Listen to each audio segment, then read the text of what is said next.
ഇടുക്കി വണ്ടിപ്പെരിയാറിൽ 6 വയസ്സുകാരിയെ പീഡിപ്പിച്ച് കൊലപ്പെടുത്തിയ കേസിൽ പ്രതി ചേർത്ത അർജുനെ കോടതി വെറുതെ വിട്ടു. പ്രതിക്കെതിരെ ചുമത്തിയ കുറ്റങ്ങൾ തെളിയിക്കാൻ പ്രോസിക്യൂഷന് കഴിഞ്ഞില്ല. പോലീസിന്റെ വീഴ്ചകൾ എണ്ണിപ്പറഞ്ഞാണ് കോടതി വിധി. കുറ്റകൃത്യ സ്ഥലത്ത് പോലീസ് ആദ്യം എത്തിയില്ല. പ്രാഥമിക തെളിവുകൾ പോലീസ് ശേഖരിച്ചില്ല. പോലീസ് എത്തിയത് സംഭവത്തിന്റെ പിറ്റേന്ന് ഉച്ചയ്ക്കാണ്. തെളിവ് ശേഖരണം നടപടിക്രമങ്ങൾ പാലിച്ചല്ല. അന്വേഷണ ഉദ്യോഗസ്ഥൻ ഗുരുതര വീഴ്ച വരുത്തി തുടങ്ങി രൂക്ഷമായ വിമർശനങ്ങളാണ് കട്ടപ്പന അതിവേഗ കോടതി ഉയർത്തിയത്. അന്വേഷണത്തിൽ ആകെയും ഉദാസീന സമീപനം സ്വീകരിച്ചുവെന്ന് വിമർശിച്ച കോടതി ഉദ്യോഗസ്ഥന്റെ വിശ്വാസ്യതയിലും സംശയം പ്രകടിപ്പിച്ചു. പോലീസ് വീഴ്ചയിൽ രാഷ്ട്രീയമുണ്ടോ?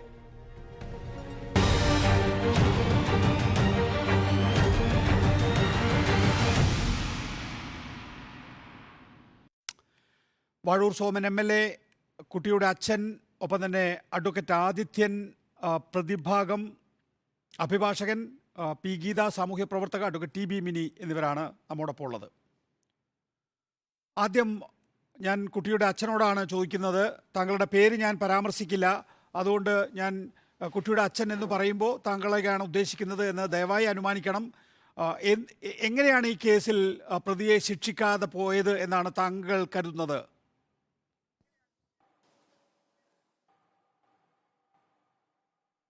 നമ്മൾ ഈ വിധി നമ്മൾ അംഗീകരിച്ചില്ല. കാരണം നമുക്ക് ഇത് ഉൾക്കൊള്ളാൻ പറ്റാത്തൊരു വിധിയാണ്. കാരണം ഇത് നമ്മൾ രണ്ടര വർഷം കഴിഞ്ഞിട്ടാണ് നമുക്ക് ഇങ്ങനെ ഒരു വിധി കിട്ടിയിരിക്കുന്നത്. അപ്പോൾ ഈ 2.5 വർഷത്തിന് മുമ്പ് തന്നെ ഈ പോലീസുകാർ അന്വേഷിച്ച് കണ്ടുപിടിച്ച് ഈ തെളിവുകളൊക്കെ കൊണ്ടുപോയി ആദ്യം കോടതി കൊടുക്കുമ്പോൾ തന്നെ ഇവർക്ക് പറയാമായിരുന്നു ഈ കുറ്റക്കാരനല്ല ആണെന്നുള്ള ഇതിനകത്ത് തെളിവുകളില്ല, അതുകൊണ്ട് വേറെ തെളിവ് കുറ്റക്കാരനെ കണ്ടുപിടിക്കുക എന്നുള്ള രീതിയിൽ അവർ പറയാമായിരുന്നല്ലോ. എന്തുകൊണ്ട് അത് പറഞ്ഞില്ല? പക്ഷേ ഇത് അന്നത്തെ ജഡ്ജിക്ക് ഇത് അറിയാമായിരുന്നു. ഇവൻ തന്നെ ജഡ്ജിയോട് തന്നെ ഇവൻ കുറ്റം സമ്മതിച്ചാണ്. അതിനുശേഷമാണ് അറസ്റ്റ് രേഖപ്പെടുത്തിയത്. അപ്പോൾ അങ്ങനെ ഉള്ളപ്പോൾ അത് മാത്രമല്ല, ഇവൻ സ്റ്റേഷനിൽ ഓഡിയോ റെക്കോർഡുണ്ടായിരുന്നു ഇവൻ്റെ മൊഴി കൊടുത്തതിൻ്റെ. അതെല്ലാം അദ്ദേഹം കേട്ടിട്ടുണ്ട്. അത് കേട്ടതിന് ശേഷമാണ് അദ്ദേഹത്തിന് ബോധ്യമായതും ഇവൻ കുറ്റക്കാരനാണെന്നുള്ള കാര്യങ്ങൾ അറിയാവുന്നത്. അപ്പോൾ അതിനുശേഷം ഈ ഓരോ സാക്ഷികളും വിസ്തരിക്കുമ്പോഴും അദ്ദേഹം കൃത്യമായിട്ട് ഓരോ ഡൗട്ടുകളും ക്ലിയർ ചെയ്ത് നല്ലപോലെ എഴുതി തന്നെ പോയതാണ്. അപ്പം ഈ പ്രോസിക്യൂട്ടറുടെ ഭാഗത്തിരുന്ന് ഈ ജഡ്ജി മാറിയ പിന്നെയാണ് നമുക്ക് ഇങ്ങനൊരു നമുക്ക് ബുദ്ധിമുട്ടുണ്ടായത്. കാരണം അവർ തുടക്കം മുതലേ ജഡ്ജി പ്രതിയുടെ ഭാഗത്താണ് നിൽക്കുന്ന മാതിരിയാണ്. കാരണം ഈ വാദം കേട്ട ഒരാളും ജഡ്ജിമെൻറ്റ് മറ്റൊരാളും ചെയ്യുമ്പോഴത്തേന് നമുക്കത് ഉൾക്കൊള്ളാൻ കഴിയില്ല. അത് കേസ് നല്ല രീതിയിൽ പഠിച്ചിരുന്നെങ്കിൽ, ഈ കേസിനെ മനസ്സിലാക്കിയിരുന്നെങ്കിൽ, പക്ഷേ നമുക്ക് കുഞ്ഞിൻ്റെ അച്ഛൻ എന്നുള്ള നിലയ്ക്ക് ഞങ്ങൾക്ക് നല്ല ബോധ്യമുണ്ട്. സാഹചര്യ തെളിവുകളും കാര്യങ്ങളൊക്കെ വെച്ച് നോക്കുമ്പോഴത്തേന് ഇവൻ തന്നെയാണ് ചെയ്തതെന്നുള്ളത്. ഇവനെ പിടിച്ചതിന് ശേഷമാണ് പോലീസ് തന്നെ അവൻ പിടിച്ചത് വച്ചുകൊണ്ട് എഴുതി തയ്യാറാക്കിയിട്ടുണ്ട് ഒരു മൊഴിയാണ് അതിൻ്റെ അകത്ത് വന്നിരിക്കുന്നത്. വീഴ്ച എന്ന് പറഞ്ഞു കഴിഞ്ഞാൽ കുറേ ഇവൻ പറഞ്ഞതല്ലാതെ കുറേ തെളിവുകളൊക്കെ ഇവർക്ക് ശേഖരിക്കാമായിരുന്നു, അത് ചെയ്തില്ല. പക്ഷേ ഇവൻ തന്നെയാണെന്ന് ഇവൻ കുറ്റം സമ്മതിച്ചതിന് ശേഷം കേസ് റെഡിയായത്. അപ്പം അങ്ങനെ ഉള്ളപ്പോൾ ഇവൻ എന്തുകൊണ്ട് വെറുതെ വിട്ടു?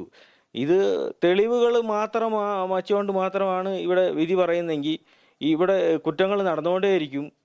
തെളിവുകളില്ലാതെ ഓരോ കുറ്റവാളികളും രക്ഷപ്പെടുകയും ചെയ്യും. ഇത് ഇത്ര നീണ്ടുപോയത് കൊണ്ട് തന്നെ ഈ കേസിനകത്ത് അത്രയ്ക്ക് വീര്യം കുറഞ്ഞു പോയെന്നാണ് എൻ്റെ.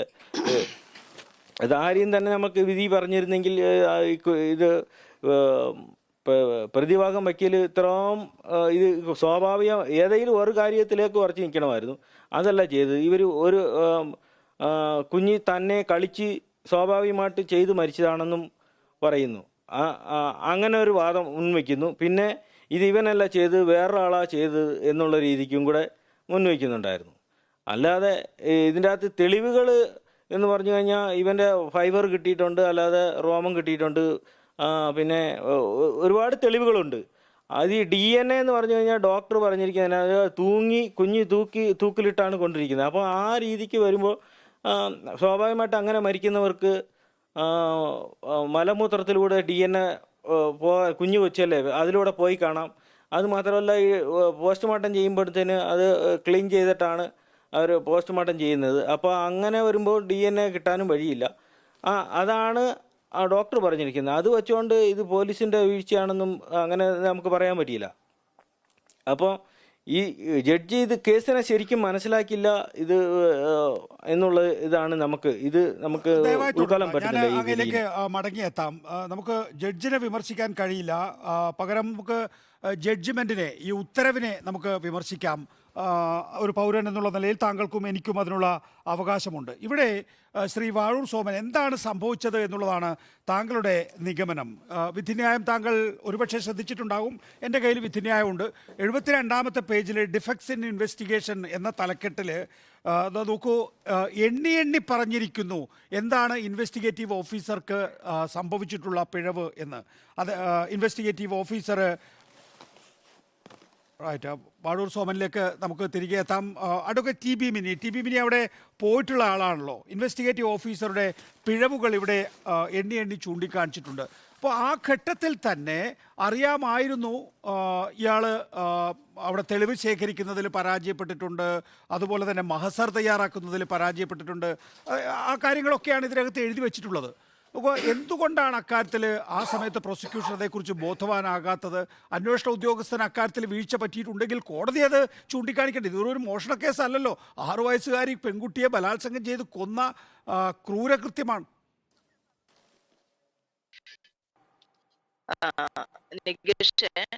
ആദ്യം മുതൽ തന്നെ ഈ കേസിൽ ഈ നടന്നിട്ടുണ്ട്. അപ്പോൾ ഭരിക്കുന്ന സർക്കാർ തന്നെയാണ് ഇപ്പോഴും ഭരിക്കുന്നത്. ഞാൻ അഡ്വക്കേറ്റ് ടി ബി മിനിയിലേക്ക് വരാം. ടി ബി മിനിയുടെ കണക്ടിവിറ്റി ഒന്ന് ശരിയാകേണ്ടതുണ്ട്.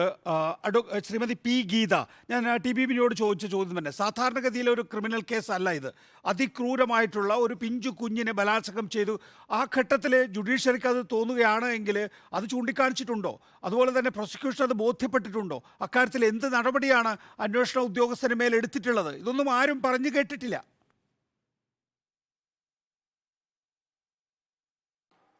എനിക്ക് ചില കാര്യങ്ങൾ പറയാനുണ്ട് നികേഷ്. ഏതായാലും സ്ഥലം MLA കൂടി ഇരിക്കുന്ന ഒരു സ്ഥിതിക്ക് ആ കാര്യങ്ങൾ തുറന്നു പറയാനുള്ള ഒരു സ്പേസ്, ഒരു സ്ലോട്ട് എനിക്ക് തരണം എന്ന് ഞാൻ താങ്കളോട് വിനീതമായിട്ട് അഭ്യർത്ഥിക്കുകയാണ്. കാരണം എന്താണെന്ന് വെച്ചാൽ ഈ സേലത്ത് ലൈൻ എന്ന് പറയുന്ന ലയത്തിലാണ് ഇവർ താമസിക്കുന്നത്. ഏതാനും കുറച്ച് വർഷങ്ങൾക്ക് മുമ്പ് വരെ പുള്ളപ്പുര സംവിധാനം ഉണ്ടായിരുന്ന ലയങ്ങളാണത്. പുള്ളപ്പുര സംവിധാനം ഹൈറേഞ്ചിലെ മറ്റെല്ലാ ലയങ്ങളിലും ഉണ്ട്, ഇപ്പോഴും നിലനിൽക്കുന്നുണ്ട്. പക്ഷേ ഈ കമ്പനിയുടെ കീഴിലുള്ള ലയങ്ങളിൽ പുള്ളപ്പുര സംവിധാനം നിലനിൽക്കുന്നില്ല. പുള്ളപ്പുര സംവിധാനം എന്ന് പറയുന്നത് കുട്ടിക്ക് അങ്കണവാടിയിലോ ബാലവാടിയിലോ പോകാനുള്ള പ്രായമാകുന്നത് വരെ ഒരു കുട്ടിയെ സംരക്ഷിക്കുകയാണ്. അവിടെ 2 പേര് നമുക്കത് രണ്ടാം ഘട്ടത്തില് ചർച്ച ചെയ്താൽ പോരെ? ഇതിനകത്ത് പ്രധാനമായും നമ്മളിപ്പോ ഈ ഒരു ക്രിമിനൽ ആക്ടിവിറ്റിയിൽ തെളിവുകൾ അത് വളരെ പ്രധാനപ്പെട്ട വിഷയമാണ്. ഈ പുള്ളപ്പുര വളരെ പ്രധാനപ്പെട്ട വിഷയമാണ്. എനിക്കത് പക്ഷേ രണ്ടാം ഘട്ടത്തിൽ കൊണ്ടുവന്ന് നമുക്ക് ആദ്യ ഘട്ടത്തിൽ ക്രിമിനൽ കേസിൽ തെളിവ് ശേഖരിക്കുക എന്നുള്ളത് വളരെ പ്രധാനപ്പെട്ട ഒരു ഇൻവെസ്റ്റിഗേറ്റീവ് ഓഫീസർ ആദ്യം ചെയ്യേണ്ട കാര്യമാണ്. അയാൾ ആദ്യം അവിടെ എത്തിയില്ല, പിറ്റേ ദിവസം ഉച്ചക്കാണ് എത്തുന്നത്. മാഡം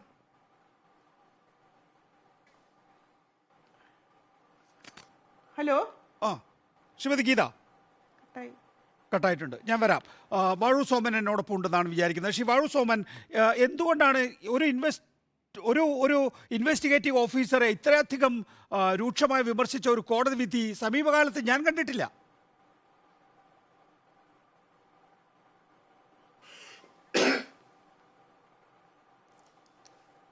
അത് കേസിൻ്റെ വിധിപ്പകർപ്പ് ഞാൻ കണ്ടിട്ടില്ല.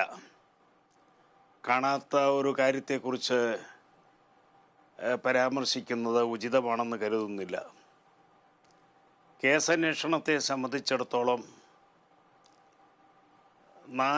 നാലാം ദിവസം തന്നെ പ്രതിയെ കസ്റ്റഡിയിലെടുത്ത് ചോദ്യം ചെയ്ത് പ്രതി കുറ്റം സമ്മതിച്ചിട്ടുള്ളതാണ് എന്നാണ് വ്യക്തമാകുന്നത്. അതിൽ എന്തെങ്കിലും അപാകതയുള്ളതായിട്ട് കാണുന്നില്ല. ഒന്നാം ദിവസവും രണ്ടാം ദിവസവും ഒക്കെ പ്രതി പോലീസിനോടൊപ്പം തന്നെ അവരെ സഹായിക്കാൻ എന്ന ഭാവേന ചുറ്റിക്കറങ്ങുകയാണ് ചെയ്തത്. 4-ാം ദിവസമാണ് പോലീസിന് സംശയം വർദ്ധിച്ച് ഇയാളെ ചോദ്യം ചെയ്യുകയും ചോദ്യം ചെയ്യലിൽ പ്രതി കുറ്റം സമ്മതിക്കുകയും ചെയ്തിട്ടുണ്ട് എന്നാണ് മനസ്സിലാക്കുന്നത്. പക്ഷേ ശിവാഴു സോമൻ, വിധിന്യായത്തിൽ അങ്ങ് കണ്ടിട്ടുണ്ടാകില്ല, പക്ഷേ ഇന്നിപ്പോൾ വാർത്താമാധ്യമങ്ങളെല്ലാം തന്നെ വിധിന്യായം റിപ്പോർട്ട് ചെയ്തിരിക്കുന്നു. ഈ കേസിൽ കുറ്റക്കാരൻ എന്ന് വിധിക്കാൻ കഴിയാതെ പോയതിൻ്റെ സാഹചര്യം എന്ന് പറയുന്നത് അന്വേഷണത്തിൽ ഉണ്ടായിട്ടുള്ള വീഴ്ചയാണ്. അന്വേഷണത്തിലുണ്ടായ വീഴ്ച എന്ന് പറയുന്നത് എന്തൊക്കെയാണ്? ഈ കഴുത്ത് ഞെരിച്ച് കൊലപ്പെടുത്തുമ്പോൾ മൂത്രം, രക്തം എന്നിവ അവിടെ ഉണ്ടാകും, മലം എന്നിവ അവിടെ ഉണ്ടാകും. പക്ഷേ ആ സാമ്പിൾ ശേഖരിക്കുന്നതിൽ പോലീസിന് വീഴ്ച പറ്റി. അവിടെ ഒരു അലമാര ഉണ്ടായിരുന്നു, അവിടെ കൈവിരൽ അടയാളം ലഭിക്കേണ്ടതായിരുന്നു, പക്ഷേ വിരലടയാള വിദഗ്ധരെ കൊണ്ട് പരിശോധിപ്പിച്ച തെളിവെടുത്തിട്ടില്ല. ജനൽ തുറന്നാണ് പുറത്തു പോയത്, അവിടെയുള്ള കൈവിരൽ അടയാള പരിശോധന ഉണ്ടായിട്ടില്ല. പക്ഷേ വിരലടയാളം കിട്ടാൻ സാധ്യത കുറവാണ് എന്ന് വിരലടയാള വിദഗ്ധർ പറഞ്ഞു എന്ന കാരണത്താൽ അത്തരത്തിലുള്ള ഒരു അന്വേഷണം ഒഴിവാക്കുകയാണ് ചെയ്തിട്ടുള്ളത്. നോക്കൂ, ഇതിനകത്ത് നിരവധി കാര്യങ്ങൾ ചൂണ്ടിക്കാണിക്കുമ്പോൾ നിങ്ങൾ അവിടുത്തെ ജനപ്രതിനിധിയാണ്, MLA എന്നുള്ള നിലയിൽ മാത്രമല്ലല്ലോ സർ, താങ്കൾക്ക് വളരെ അടുപ്പമുള്ളൊരു കുടുംബം കൂടിയാണിത്. ഈ കാര്യങ്ങളൊന്നും ആ വിചാരണ ഘട്ടത്തിൽ വാദം കേൾക്കുന്ന സമയത്ത് മനസ്സിലാക്കിയിരുന്നില്ലേ?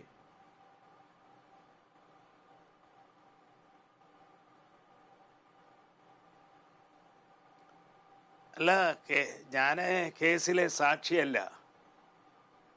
സാക്ഷിയല്ലാത്ത ഞാൻ വിചാരണ സമയത്ത് എങ്ങനെ ഈ കാര്യങ്ങൾ മനസ്സിലാക്കാൻ കഴിയും? ഏതാണ്ട് 10-40ഓളം സാക്ഷികളെ ഇവിടുന്ന് ഞങ്ങൾ അയച്ചിരുന്നു. അവർക്ക് പോകാൻ വണ്ടി ഉൾപ്പെടെ ഏർപ്പാട് ചെയ്ത് കൊടുത്തിട്ടുണ്ട്. അല്ലാതെ കേസിലെ സാക്ഷിയല്ലാത്ത ഞാൻ എങ്ങനെയാണ് അതിനെക്കുറിച്ചൊരു അഭിപ്രായം പറയുക?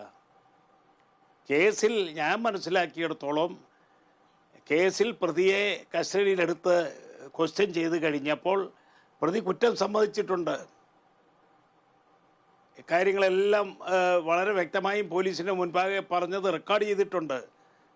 അതിൽ കൂടുതൽ എന്താണ് തെളിവ് വേണ്ടത്? പ്രതി തന്നെ കുറ്റം സമ്മതിച്ച് എല്ലാം അംഗീകരിച്ചതിന് ശേഷം പ്രതി കുറ്റക്കാരനല്ലെന്ന് എങ്ങനെ പറയാൻ കഴിയും?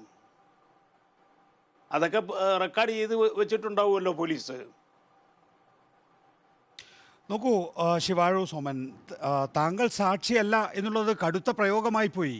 നമ്മളൊന്നും സാക്ഷിയാവുന്ന ഘട്ടത്തിലല്ലല്ലോ ആ കോടതിയുടെ വിചാരണാഘട്ടത്തെ പരിശോധിക്കുക. ഒരു ജനപ്രതിനിധി എന്നുള്ള നിലയിൽ, അല്ലെങ്കിൽ ഒരു മാധ്യമപ്രവർത്തകൻ എന്നുള്ള നിലയിൽ, അല്ലെങ്കിൽ ഒരു പൊതുപ്രവർത്തകൻ എന്നുള്ള നിലയിൽ നമ്മൾക്ക് ഒരു സാമൂഹികമായിട്ടുള്ള ഒരു അവബോധം ഉണ്ടാവുമല്ലോ. മാത്രമല്ല താങ്കൾക്ക് വളരെ അടുത്ത കുടുംബം, പാർട്ടി കുടുംബം എന്നാണ് താങ്കൾ നേരത്തെ വിശേഷിപ്പിച്ചിട്ടുള്ളത്. ആ ഘട്ടത്തിൽ ഈ നിലയിൽ അന്വേഷണ ഉദ്യോഗസ്ഥൻ വളരെ ജാഗ്രതയോടുകൂടി പ്രവർത്തിക്കേണ്ട ഘട്ടത്തിൽ വളരെ ഉദാസീനമായി പ്രവർത്തിച്ചു എന്ന് ജഡ്ജ്മെന്റിൽ എഴുതി വെച്ചിരിക്കുകയാണ്. അത് താങ്കൾ മനസ്സിലാക്കിയിരുന്നില്ല?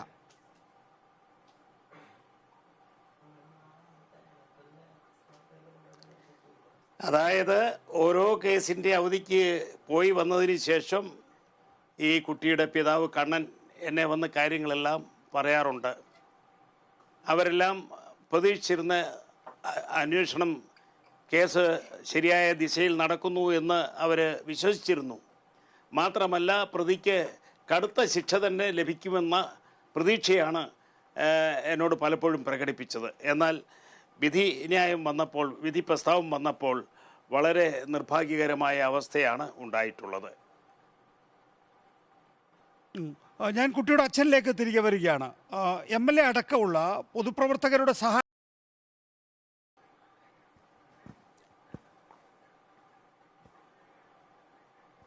ഉണ്ടായിരുന്നു. നമ്മൾ ഈ കേസിനെ കുറിച്ച് അന്വേഷിക്കുകയും എന്തായെന്നുള്ള കാര്യങ്ങൾ ചോദിക്കുകയൊക്കെ MLA സാർ ചെയ്യുന്നുണ്ടായിരുന്നു. അപ്പോൾ ഈ കാര്യങ്ങളൊന്നും, അതായത് അന്വേഷണ ഉദ്യോഗസ്ഥൻ നടത്തിയിട്ടുള്ള വീഴ്ച നിങ്ങൾക്ക് ആദ്യഘട്ടത്തിൽ ബോധ്യമാകാത്തതായിരുന്നോ? അതോ ഇപ്പോൾ കോടതിയുടെ വിധിന്യായം വരുമ്പോൾ മാത്രമാണോ അന്വേഷണ ഉദ്യോഗസ്ഥർ ഈ തരത്തിൽ വീഴ്ച വരുത്തിയിട്ടുണ്ട് എന്ന് നിങ്ങൾക്ക് മനസ്സിലാകുന്നത്?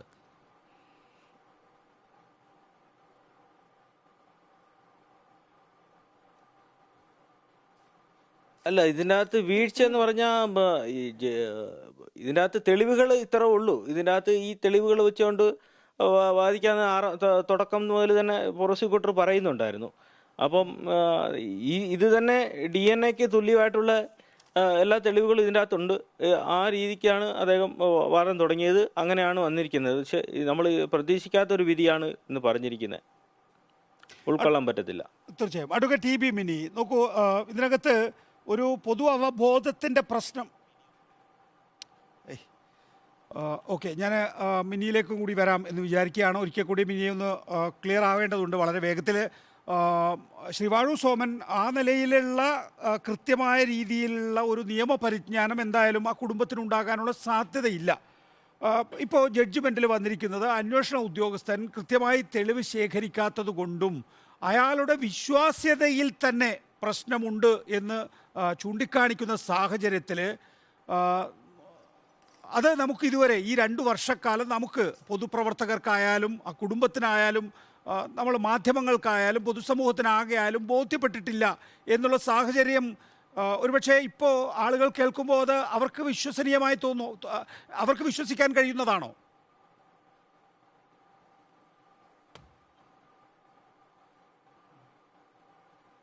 അതായത് കേസിനെ സംബന്ധിച്ചിടത്തോളം തുടക്കത്തിൽ തന്നെ ഞാൻ ബഹുമാനപ്പെട്ട മുഖ്യമന്ത്രിക്ക് എഴുതിയിരുന്നു. ഈ കേസ് നടത്തിക്കൊണ്ടുപോകാൻ ഇവർ നിർധനരാണ്, അതുകൊണ്ട് ഇവർക്ക് ഒരു സ്പെഷ്യൽ പ്രോസിക്യൂട്ടറുടെ സഹായം ലഭ്യമാക്കണമെന്ന് ബഹുമാനപ്പെട്ട മുഖ്യമന്ത്രിക്ക് എഴുതി. അതിൻ്റെ അടിസ്ഥാനത്തിൽ അദ്ദേഹം ഒരു സ്പെഷ്യൽ പ്രോസിക്യൂട്ടറെ എടുക്കുവാൻ വേണ്ടിയുള്ള നിർദ്ദേശം നൽകുകയും അതൊരു ഗസറ്റ് വിജ്ഞാപനമായി തന്നെ വന്ന് ആണ് ഇപ്പോഴത്തെ പ്രോസിക്യൂട്ടർ രംഗത്ത് വരുന്നത്. നമ്മളെ സംബന്ധിച്ചിടത്തോളം ചെയ്യാവുന്ന കാര്യങ്ങളെല്ലാം ചെയ്തിട്ടുണ്ട്, ഇടപെട്ടിട്ടുണ്ട്. പക്ഷേ നിർഭാഗ്യകരമായ വിധി പ്രസ്താവമാണ് ഇന്ന് ഉണ്ടായിട്ടുള്ളത്. യഥാർത്ഥത്തിൽ ഞാൻ പോലും അതിശയിച്ചു പോയി. എന്തുകൊണ്ടാണ് ഇങ്ങനെ ഒരു വിധി പ്രസ്താവം വരുന്നതെന്ന് അതിശയിച്ചു പോയി. അതാണ് യഥാർത്ഥത്തിൽ സംഭവിച്ചത്. അഡ്വക്കേറ്റ് ആദിത്യൻ, പ്രതിഭാഗം അഭിഭാഷകൻ. അഡ്വക്കേറ്റ് ആദിത്യൻ, നോക്കൂ, ഈ അന്വേഷണ ഉദ്യോഗസ്ഥനെയാണ് ജഡ്ജ്മെൻറ്റിൽ ഏറ്റവും അധികം വിമർശിച്ചിരിക്കുന്നത്. അതുകൊണ്ടാണ്, അതായത് അയാളുടെ വിശ്വാസ്യത ചോദ്യം ചെയ്യുന്ന ജഡ്ജ്മെൻറ്റ് അയാളുടെ പിഴവുകൾ അക്കമിട്ട് നിരത്തുകയും ചെയ്തിട്ടുണ്ട്. എന്തുകൊണ്ടാണ് ഇക്കാര്യത്തിൽ ശിക്ഷ കിട്ടാതെ പോയിട്ടുള്ളത് എന്നാണ് താങ്കളുടെ വാദം?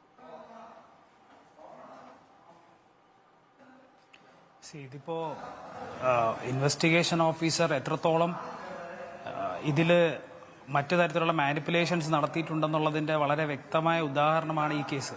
ഞാൻ ആദ്യമേ രാവിലെ തന്നെ പറഞ്ഞു, ഈ കേസ് ഞങ്ങളെ സംബന്ധിച്ച് ഒരു വ്യക്തിയെ കേസ് കെട്ടിച്ചമച്ച് കൃത്രിമ തെളിവുകളുണ്ടാക്കി അയാളുടെ മേൽ കള്ളസാക്ഷികൾ നിരത്തി കോടതിയെ ബോധ്യപ്പെടുത്താൻ ശ്രമിച്ചാൽ ഒരു കേസും കേരളത്തിൽ തെളിയുകയില്ല എന്ന് പ്രോസിക്യൂഷൻ ഇനിയും പഠിക്കേണ്ടിയിരിക്കുന്നു. ഇവിടെ കള്ളസാക്ഷിയെക്കുറിച്ചല്ല പറയുന്നത്, തെളിവുകൾ നോക്കുക. ഒരു ഇൻവെസ്റ്റിഗേറ്റീവ് ഓഫീസർ പ്രഥമ ദൃഷ്ടിയാ സ്വീകരിക്കേണ്ട നടപടികളൊന്നും തന്നെയും ഈ ഇൻവെസ്റ്റിഗേറ്റീവ് ഓഫീസർ സ്വീകരിച്ചിട്ടില്ല. രക്തമെടുത്തിട്ടില്ല, മലമെടുത്തിട്ടില്ല, മൂത്രമെടുത്തിട്ടില്ല. അതുപോലെ തന്നെ അടുത്ത ദിവസം അത് തീർച്ചയായിട്ടും ഞാൻ ആ പോയിന്റിലേക്ക് എനിക്ക് മനസ്സിലായി, ഞാൻ ഉദ്ദേശം മനസ്സിലായി. ഞാൻ ആ പോയിന്റിലേക്ക് എന്തുകൊണ്ട് എടുത്തിട്ടില്ല, ആരെ സംരക്ഷിക്കാൻ വേണ്ടി എന്നുള്ളതാണ് ഇവിടെ ഉയരേണ്ട ചോദ്യം. എന്തുകൊണ്ട് എടുത്തിട്ടില്ല, ആരെ സംരക്ഷിക്കാൻ വേണ്ടി? യഥാർത്ഥ തെളിവുകൾ ശേഖരിച്ചിരുന്നെങ്കിൽ, പക്ഷേ അത്തരത്തിലാണ് കോടതിയുടെ കണ്ടെത്തലെങ്കിൽ, ഞാൻ മുഴുവൻ എനിക്ക് കോപ്പി കിട്ടിയിട്ടില്ല, പക്ഷെ ഞാൻ വായിച്ചത് വെച്ച് ഞാൻ പറയുകയാണ്, അത്തരത്തിലാണ് കോടതി നിലപാടിലേക്ക് പോയിരിക്കുന്നതെങ്കിൽ എന്തുകൊണ്ട്, ആരെ സംരക്ഷിക്കാൻ വേണ്ടി? നിലവിലുള്ള തെളിവുകൾ വെച്ച് പ്രോസിക്യൂഷൻ ഒരാളെ നാബ് ചെയ്യുന്നു, അയാൾ കുറ്റവാളിയാണെന്ന് പറയുന്നു, അയാൾക്കെതിരെ കുറെ അധികം തെളിവുകൾ നിരത്തുന്നു, കോടതിയിൽ വരുന്നു, കോടതിയിൽ പ്രോസിക്യൂഷൻ ഘോരഘോരം വാദിക്കുന്നു. ഏതെങ്കിലും തരത്തിലുള്ള തെളിവുകൾ, ശാസ്ത്രീയ തെളിവുകൾ ഉൾപ്പെടെ നിൽക്കില്ല, ഈ പ്രതിക്കെതിരെ നിൽക്കില്ല എന്ന് കോടതി കണ്ടെത്തുന്നു. അപ്പൊ കോടതി കണ്ടെത്തുന്ന മറ്റൊരു കാര്യമുണ്ട് ശ്രീ ആദിത്യൻ. കോടതി കണ്ടെത്തുന്നത് ഇത് കൊലപാതകം തന്നെയാണ് എന്നാണ്. ഇത് ഈ കുട്ടിയെ ബലാത്സംഗം ചെയ്തിട്ടുണ്ട് എന്നാണ് കോടതി കണ്ടെത്തുന്നത്. പ്രതിയാണെന്നല്ലോ, തീർച്ചയായും ആരാണെന്ന് കണ്ടെത്തണം. അതിന് ഞങ്ങളും പറഞ്ഞല്ലോ ഓൾറെഡി, ഞങ്ങളതിന് റീഇൻവെസ്റ്റിഗേഷൻ ഡിമാൻഡ് ചെയ്യുക. അതും ഈ കേരള പോലീസിനെ കൊണ്ടല്ല, ഞാൻ പറഞ്ഞു രാവിലെ താങ്കളോട് തന്നെ, അത് സ്പെഷ്യലൈസ്ഡ് ഏജൻസിയെ കൊണ്ട് തന്നെ ഞങ്ങൾ റീഇൻവെസ്റ്റിഗേഷൻ ഡിമാൻഡ് ചെയ്ത് മുന്നോട്ട് പോവാണ്. കാരണം ഞങ്ങൾക്ക് അറിയണം എവിടെയാണ് കോൺസ്പിറസി നടന്നത്. ഒരു കുട്ടി മരിച്ചു, ആ കുട്ടി മരിച്ചതിന്റെ ഉത്തരവാദിത്തം ഒരാളിലേക്ക് കെട്ടിവെക്കാൻ ആരൊക്കെ കോൺസ്പിറസി നടത്തി, അത് ഞങ്ങൾക്കും അറിയണം. അതും പുറത്തു വരട്ടെ. നോക്കൂ, ഇതിനകത്തുള്ള പ്രധാനപ്പെട്ട പ്രശ്നം ഒന്ന്, ഇത് കൊലപാതകമാണ് എന്ന് ഇന്നത്തെ വിധിന്യായത്തിൽ ഖണ്ഡിതമായി പറയുന്നു, അർത്ഥശങ്കയ്ക്കിടയില്ലാത്ത വിധം പറയുന്നു. ഒന്ന്. രണ്ടാമത്തേത്, ഈ പെൺകുട്ടി ക്രൂരമായ ബലാത്സംഗത്തിന് ഇരയാക്കപ്പെട്ടിട്ടുമുണ്ട്. അത് 2 വർഷം നീണ്ട ബലാത്സംഗമാണ് എന്നുള്ളതാണ് പോലീസ് കേസ്. അങ്ങനെയാണ് കുറ്റപത്രത്തിൽ പറയുകയും ചെയ്യുന്നത്. അപ്പോൾ അതിക്രൂരമായി പീഡനത്തിന് ഇരയായ ഒരു പെൺകുട്ടി ഒരു ദിവസം മോഹാലസ്യപ്പെടുന്നു. ഇയാൾ ആ പെൺകുട്ടിയെ കെട്ടിത്തൂക്കി കൊല്ലുന്നു. ഇപ്പോൾ താങ്കളുടെ വാദം എന്ന് പറയുന്നത് അത് ഇയാളായിരിക്കില്ല എന്നുള്ളതാണ്. നമുക്ക് ഒരാൾ വേണമല്ലോ അതിന്. അതാരാണ് എന്നുള്ളതാണ്. അതെ, അതാണ് പ്രധാനപ്പെട്ട പ്രശ്നം. നോക്കൂ, അടുക്കരാജൻ കൂട്ടിച്ചേർക്കട്ടെ, അവിടെയാണ് പ്രധാനപ്പെട്ടത്. നോക്കൂ, അവിടെയാണ് പ്രധാനപ്പെട്ട കാര്യം ജഡ്ജ്മെന്റിലുള്ളത്. ഈ പറയുന്ന ആ ദിവസം തന്നെ അന്വേഷണ ഉദ്യോഗസ്ഥരെത്തിയില്ല. അവിടെ പ്രാഥമികമായി എടുക്കേണ്ട മഹസർ എടുത്തില്ല. അതുപോലെ തന്നെ ഈ പറയുന്ന തെളിവുകൾ എടുത്തില്ല. ഫോറൻസിക് പരിശോധന എടുത്തിട്ടില്ല. വിരലടയാള വിദഗ്ധരെ കൊണ്ടുവന്നിട്ടില്ല. അങ്ങനെ ഒരു അന്വേഷണ ഉദ്യോഗസ്ഥന്റെ വിശ്വാസ്യതയെ തന്നെ ചോദ്യം ചെയ്തുകൊണ്ടാണ് ഈ കേസ് അവസാനിപ്പിക്കുന്നത്. അപ്പോൾ മാത്രമല്ല, ഇയാൾ നേരത്തെ നോക്കൂ, ശ്രീ വാഴൂർ സോമൻ MLA പറയുന്നു, കേൾക്കൂ, വാഴൂർ സോമൻ MLA പറയുന്നു ഇയാളുടെ കുറ്റസമ്മത മൊഴിയുണ്ട്, ഇല്ലേ? കുറ്റസമ്മത മൊഴി ആണോ ഒരു കേസിന്റെ അടിസ്ഥാനം? അല്ല. അത് എത്തരത്തിലാണ് ഒരു കുറ്റസമ്മത മൊഴി എടുക്കുന്നത്? അതിൽ എന്ത് കുറ്റസമ്മതമാണ് പ്രതി നടത്തിയതായാണ് താങ്കൾക്ക് ഈ ജഡ്ജ്മെന്റിലൂടെ വായിച്ചപ്പോൾ താങ്കൾക്ക് മനസ്സിലായത്? എന്ത് കുറ്റസമ്മതമാണ് നടത്തിയിരിക്കുന്നത്? എന്ത് കുറ്റസമ്മതമാണ് നടത്തിയിരിക്കുന്നത്? ഈ പറയപ്പെടുന്ന എക്സിബിറ്റ് P15A P15A ആണ് ഈ പറയപ്പെടുന്ന കുറ്റസമ്മത മൊഴി. എന്താണ് ഈ കുറ്റസമ്മത മൊഴി? ആരെങ്കിലും അത് പരിശോധിച്ചോ? കോടതി കൃത്യമായി അത് പരിശോധിച്ചു. അതുകൊണ്ടാണ് കോടതി പറഞ്ഞത് യാതൊരു വിധത്തിലുള്ള കുറ്റസമ്മത മൊഴിയോ ഡിസ്ക്ലോഷറോ സെക്ഷൻ 27 തെളിവ് നിയമത്തിന്റെ പരിധിയിൽ വരുന്ന കോടതിക്ക് എടുക്കാൻ കഴിയുന്ന യാതൊരു വിധത്തിലുള്ള കുറ്റസമ്മത മൊഴിയും നിലവിലില്ല. കെട്ടിച്ചമച്ച, അതായത് ഇൻവെസ്റ്റിഗേഷൻ ഓഫീസറിനെ കെട്ടിച്ചമക്കിയ ഇൻവെസ്റ്റിഗേഷൻ ഓഫീസറിന് തോന്നുന്ന വിധത്തിൽ ഒരു വരി ഉണ്ടാക്കുകയും അതൊരു P15A എന്ന രീതിയിൽ മാർക്ക് ചെയ്യുകയും അത് പിന്നീട് കോടതിയിൽ വന്ന് തെളിവെന്ന രീതിയിൽ ഇൻവെസ്റ്റിഗേഷൻ ഓഫീസർ പറയുകയും ചെയ്യുക മാത്രമാണ് ഈ കേസിൽ സംഭവിച്ചിട്ടുള്ളത്. ഒരു കുറ്റസമ്മത മൊഴി ഇവിടെ ഇല്ല. കുറ്റസമ്മത മൊഴി അടിസ്ഥാനപ്പെടുത്തിയാണെങ്കിൽ പിന്നെ പോലീസിനെ ശിക്ഷിച്ചാൽ പോരെ? കോടതിയുടെ ആവശ്യമില്ലല്ലോ. പോലീസിന് മുമ്പ് പറയുന്നതിനാണെങ്കിൽ പിന്നെ പോലീസിനെ ശിക്ഷിച്ചാൽ മതിയല്ലോ, കോടതിയുടെ ആവശ്യമില്ലല്ലോ. അല്ല, അത് വളരെ പ്രധാനപ്പെട്ട കാര്യമാണ്, ശരിയുമാണ്. കുറ്റസമ്മത മൊഴിയുടെ അടിസ്ഥാനത്തിലൊന്നും അല്ല സാധാരണഗതിയിൽ പ്രതിയെ ശിക്ഷിക്കുക, തെളിവ് ശേഖരണത്തിന്റെ അടിസ്ഥാനത്തിലാണ്. പക്ഷെ ഇവിടെ വിചിത്രമായ ഒരു കാര്യമുണ്ട്. സാധാരണഗതിയിലല്ല സാർ. അല്ല, അഡ്വക്കേറ്റ് ആദ്യത്തെ കേൾക്കൂ. അതായത് ഇതിനകത്ത് വിചിത്രമായ ഒരു കാര്യം എന്ന് പറയുന്നത്, ജഡ്ജ്മെന്റ് അന്വേഷണ ഉദ്യോഗസ്ഥനെ കുറ്റപ്പെടുത്തുന്നു. ഇപ്പോ ഇരയുടെ വീട്ടുകാര് പോലീസ് ഉദ്യോഗസ്ഥനെ കുറ്റപ്പെടുത്തുന്നു. നിങ്ങളും പ്രതിഭാഗവും നിങ്ങൾ പറയുന്നത് റീഇൻവെസ്റ്റിഗേഷൻ ആവശ്യപ്പെടും, പക്ഷേ ഈ പേട്ട് പോലീസിനെ കൊണ്ടല്ല എന്ന് നിങ്ങളും പറയുന്നു. തീർച്ചയായിട്ടും. കാരണം എന്ന് പറഞ്ഞാൽ ഈ കേസ് നമ്മൾ എടുത്തു നോക്കിയാൽ അറിയാം, ഇൻവെസ്റ്റിഗേഷൻ ഓഫീസറിന്റെ കൈവിട്ട ചില കളികൾ കൃത്യമായി ഈ കേസിൽ നിരത്തപ്പെട്ടിട്ടുണ്ട്. പ്രത്യേകിച്ച് ഈ കേസിൽ നമ്മൾ മനസ്സിലാക്കേണ്ട ഒരു കാര്യം, തുടക്കം മുതൽ തന്നെ ഒരാളെ ഫിക്സ് ചെയ്യുന്ന രീതിയിലേക്കാണ് ഇൻവെസ്റ്റിഗേഷൻ ലീഡ് ചെയ്തിരിക്കുന്നത്. അതാണ് ഞങ്ങളുടെ വാദം. അതുകൊണ്ടാണ് ഞങ്ങൾ പറയുന്നത് ഇതിൽ റീഇൻവെസ്റ്റിഗേഷൻ വേണം. ഞങ്ങൾക്ക് 100%, 110% കോൺഫിഡൻസോടുകൂടി ഞങ്ങൾ പറയട്ടെ ഇതിൽ റീഇൻവെസ്റ്റിഗേഷൻ വേണമെന്നുള്ളത്. യഥാർത്ഥ പ്രതി പുറത്തു വരട്ടെ. ശ്രീ വാഴൂർ സോമൻ, അവിടെ താങ്കളുടെ ഇടപെടൽ ആവശ്യമാണ്. യഥാർത്ഥ പ്രതി അല്ല ഇത്. സ്വാഭാവികമായും പ്രതിഭാഗത്തെ സംബന്ധിച്ചിടത്തോളം അവർ കോടതിയിൽ വാദിക്കുന്ന കാര്യം അവർക്കിപ്പോൾ ടെലിവിഷൻ ചർച്ചയിലും വന്ന് പറയാൻ കഴിയൂ. ഇയാളല്ല പ്രതി എന്നാണ് പറയുന്നത്. മാത്രമല്ല അവരും ആവശ്യപ്പെടുന്നത് റീഇൻവെസ്റ്റിഗേഷനാണ്.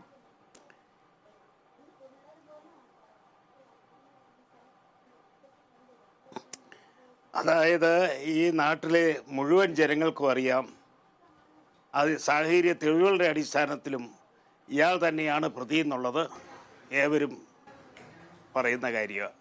അതല്ല എന്ന് പറഞ്ഞാൽ അത് അവർ തെളിയിക്കേണ്ട കാര്യമാണ്. ഈ നാട്ടിലെല്ലാവരും പറയുന്നു യഥാർത്ഥ പ്രതി ഇയാൾ തന്നെയാണ്. കുടുംബാംഗങ്ങൾ പറയുന്നു, അവർ സാക്ഷി മൊഴിയിൽ പറയുന്നു, സാഹചര്യ തെളിവുകൾ വെച്ച് പറയുന്നു. ഇതെല്ലാം നടത്തിയതിന് ശേഷം പ്രതി അയാളല്ല എന്ന് എതിർഭാഗം വാദിക്കുന്നതിൽ എന്ത് പ്രസക്തിയാണുള്ളത്? ഇയാൾ DYFI-കാരനാണ് അല്ലേ ശ്രീ വാഴൂർ സോമൻ?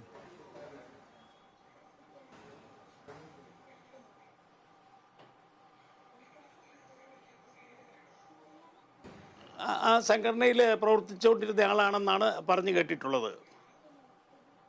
ആ നിലയിൽ ഒരു ബാഹ്യ ഇടപെടൽ ഈ കേസിൽ ഉണ്ടായിട്ടുണ്ടോ?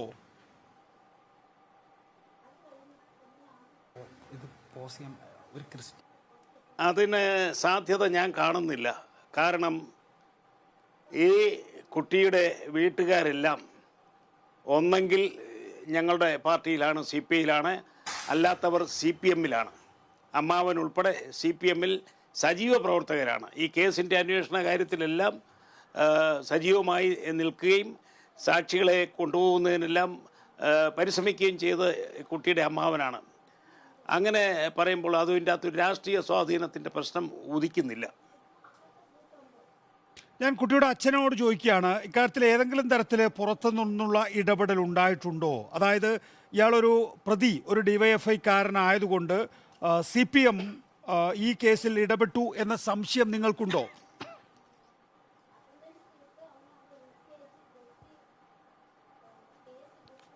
ഇല്ല, അങ്ങനെ പറയാൻ പറ്റത്തില്ല.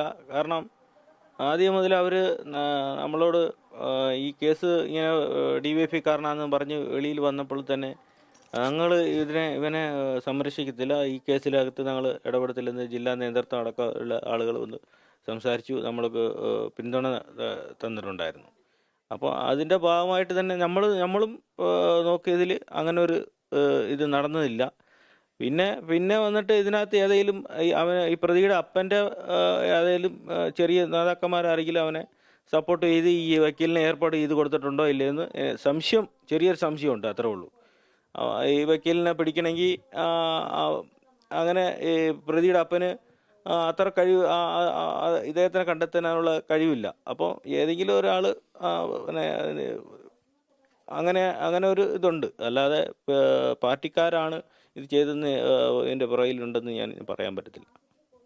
ഈ പ്രതി അർജുന് ഇത്രയും പ്രധാനപ്പെട്ട ഒരു അഭിഭാഷകനെ സംഘടിപ്പിക്കാനുള്ള ശേഷിയില്ല, അതിനാരോ സഹായിച്ചിട്ടുണ്ട് എന്നാണ് താങ്കളുടെ സംശയം?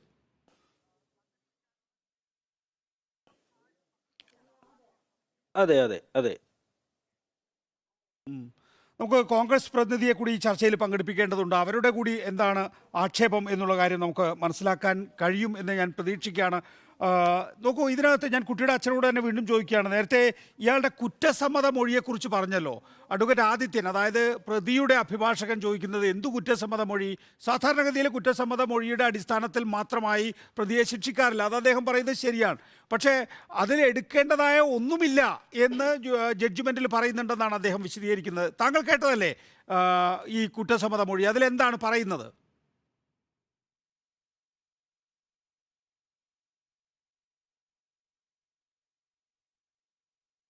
ഞാൻ കുട്ടിയുടെ അച്ഛനോടാണ് ചോദിച്ചത്.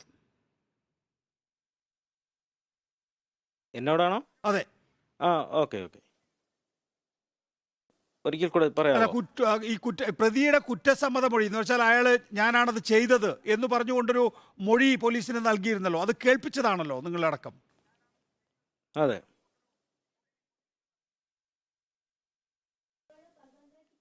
കേൾപ്പിച്ചിരുന്നാണ്. അതിനകത്ത് അങ്ങനെ വരുമ്പോൾ തന്നെ അവൻ കുറ്റം സമ്മതിച്ചത് സത്യമാണ്, അവൻ ചെയ്തത് സത്യം തന്നെയല്ലേ. അത് അവൻ സമ്മതിച്ചത് സത്യം തന്നെയാണ്. അപ്പോൾ അതിൻ്റെ ഭാഗമായിട്ട് അവൻ കൊടുത്ത മൊഴിയുടെ അടിസ്ഥാനത്തിലാണ് ഇൻവെസ്റ്റിഗേഷൻ ഓഫീസർ മൊഴി തയ്യാറാക്കി കോടതിക്ക് കൊടുത്തിരിക്കുന്നത്.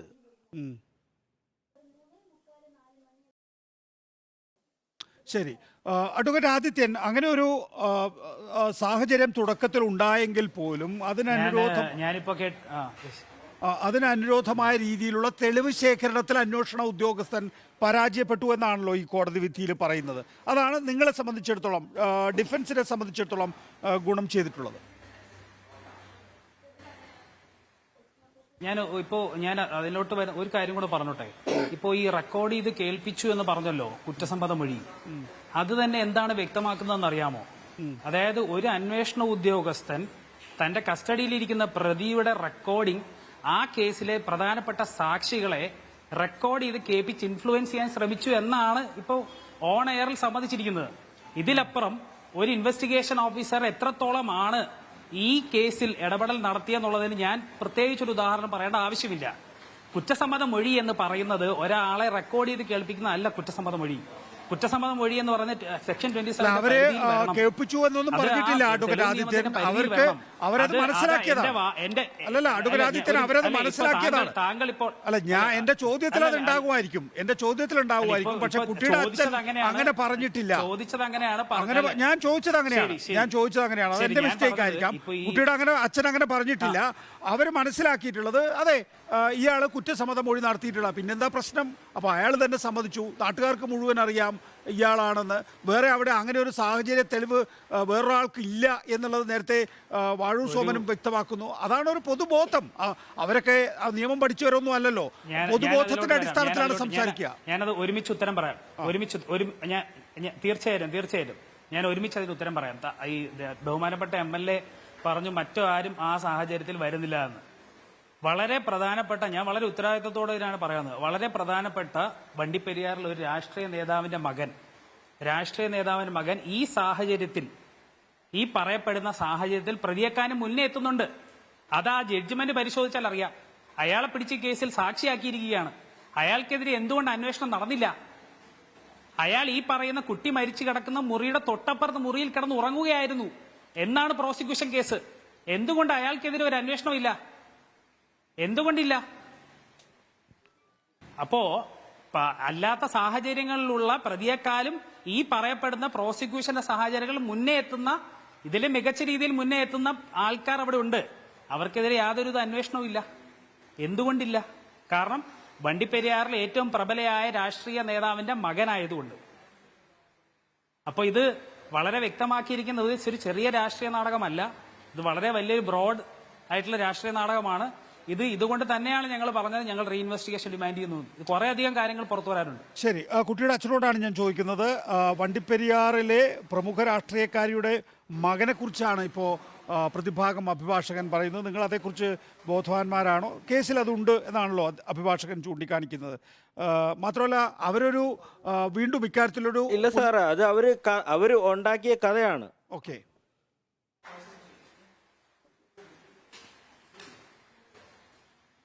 അവർ പ്രതിഭാഗം വക്കീൽ ഉണ്ടാക്കിയ ഒരു കഥയാണ്. അതായത് ഈ പെറിയുടെ അപ്പൻ വലിയ ക്രിമിനലാണ്, അവന് വലിയ ബുദ്ധിയുള്ള മനുഷ്യനാണ്. അവൻ ഉണ്ടാക്കി കൊടുത്ത കഥയാണ് ഇതിനകത്ത് വന്നിരിക്കുന്നത്. അതായത് ഇവൻ എന്ത് പറയുന്നു അതാണ് അവിടെ വന്ന് ഇവർ പറയുന്നതും. അതായത് ഈ സംഭവം നടന്ന സമയത്ത് എൻ്റെ പെങ്ങളുടെ മകൻ അവരെയാണ് ഇവർ ഉദ്ദേശിക്കുന്നത്. അവന് അടുത്തുണ്ടായിരുന്നു. അതേപോലെ ഇവൻ്റെ ചേട്ടൻ്റെ മകൻ, ഇവരെ ആരൊക്കെ ഉണ്ടെന്ന് എല്ലാവരെയും അന്വേഷണം ആ സമയത്ത് നടന്നിട്ടുണ്ട്. അല്ലാതെ ഇവൻ കുറ്റസമ്മതം നടത്തിയില്ലായിരുന്നെങ്കിൽ വീണ്ടും ആ രീതിക്ക് വീണ്ടും അടുത്ത അന്വേഷണ രംഗമായിട്ട് യൂണിവേഴ്സിറ്റി ഓഫീസർ പോകുമായിരുന്നു. പക്ഷെ ഇവൻ അങ്ങോട്ട് പോയി, അതെ സാറേ എനിക്ക് അബദ്ധം പറ്റിപ്പോയി എന്ന് പറഞ്ഞ് ഇവൻ, ഞങ്ങൾ ആരും പിടിച്ചു കൊടുത്തതല്ല ഈ പ്രതിയെ കേട്ടോ. അപ്പോൾ അങ്ങനെ ഉള്ളപ്പോൾ ഇവൻ തന്നെ കുറ്റസമ്മതം നടത്തിയതാണ്. അപ്പോൾ അതിനുശേഷം പിന്നെ വേറൊരാളെ ചോദ്യം ചെയ്യേണ്ട കാര്യം എന്നായിരിക്കുന്നു? ശരിയല്ലേ? അതെ. ശ്രീമതി പി ഗീത, നേരത്തെ താങ്കൾ അങ്ങനെയാണ് ഇവർ പറയുന്നതാണെങ്കിൽ ഇവരുടെ ചേട്ടനും അനിയന്മാരൊക്കെ ഇവിടെ ഉണ്ട്. റൈറ്റ്, വ്യക്തമാണ്. ശ്രീമതി പി ഗീത, ഇവിടെ എനിക്കറിയാം പി ഗീത പറയാൻ ഉദ്ദേശിക്കുന്ന വിഷയം പുള്ളപ്പുര, അത് വളരെ പ്രധാനപ്പെട്ട വിഷയം തന്നെയാണ്. പക്ഷേ അതിൻ്റെ ഒരു ജഡ്ജ്മെൻറ്റിൻ്റെ ഭാഗം നമ്മുടെ മുന്നിൽ ഇപ്പോൾ ഏതാനും മിനിറ്റുകൾക്ക് മുമ്പാണ് എത്തിയത്. അതുകൊണ്ടാണ് പ്രധാനപ്പെട്ട ഭാഗത്ത് അത് മാത്രം ചർച്ച ചെയ്യണം എന്നുള്ള നിർബന്ധ ബുദ്ധി കാണിച്ചത്. ശ്രീമതി പി ഗീത, ഈ കുട്ടിയെ കൊല ചെയ്തതാണ് എന്ന് ജഡ്ജ്മെൻറ്റിൽ പറയുന്നു. ഈ കുട്ടി ബലാത്സംഗം ചെയ്യപ്പെട്ടിട്ടുണ്ട് എന്ന് ഈ ജഡ്ജ്മെൻറ്റിൽ പറയുന്നു. പക്ഷെ തെളിവ് ശേഖരിക്കാൻ കഴിഞ്ഞിട്ടില്ല എന്നാണ് കോടതി ചൂണ്ടിക്കാണിക്കുന്നത്. അതിൻ്റെ അടിസ്ഥാനത്തിൽ ഇയാളെ സാധാരണഗതിയിൽ ക്രിമിനൽ കേസുകളിൽ അങ്ങനെയാണല്ലോ, 100% തെളിവുകളുടെ അടിസ്ഥാനത്തിൽ മാത്രമേ ശിക്ഷിക്കുകയുള്ളൂ. ഒരു നിരപരാധി പോലും ശിക്ഷിക്കപ്പെടരുത്, 1000 കുറ്റവാളികൾ രക്ഷപ്പെട്ടാലും എന്നുള്ളതാണ് നമ്മുടെ നിയമവ്യവസ്ഥയുടെ ആപ്തവാക്യം. അതിൻ്റെ അടിസ്ഥാനത്തിൽ തെളിവുകളുടെ അഭാവത്തിൽ പ്രോസിക്യൂഷന് ഈ കാര്യങ്ങൾ പൂർത്തിയാക്കാൻ കഴിഞ്ഞില്ല എന്നതിൻ്റെ അടിസ്ഥാനത്തിലാണ് വെറുതെ വിട്ടിരിക്കുന്നത് എന്നാണ് കാണേണ്ടത്. എന്തുകൊണ്ടാണത് സംഭവിക്കുന്നത് ശ്രീമതി പി ഗീത?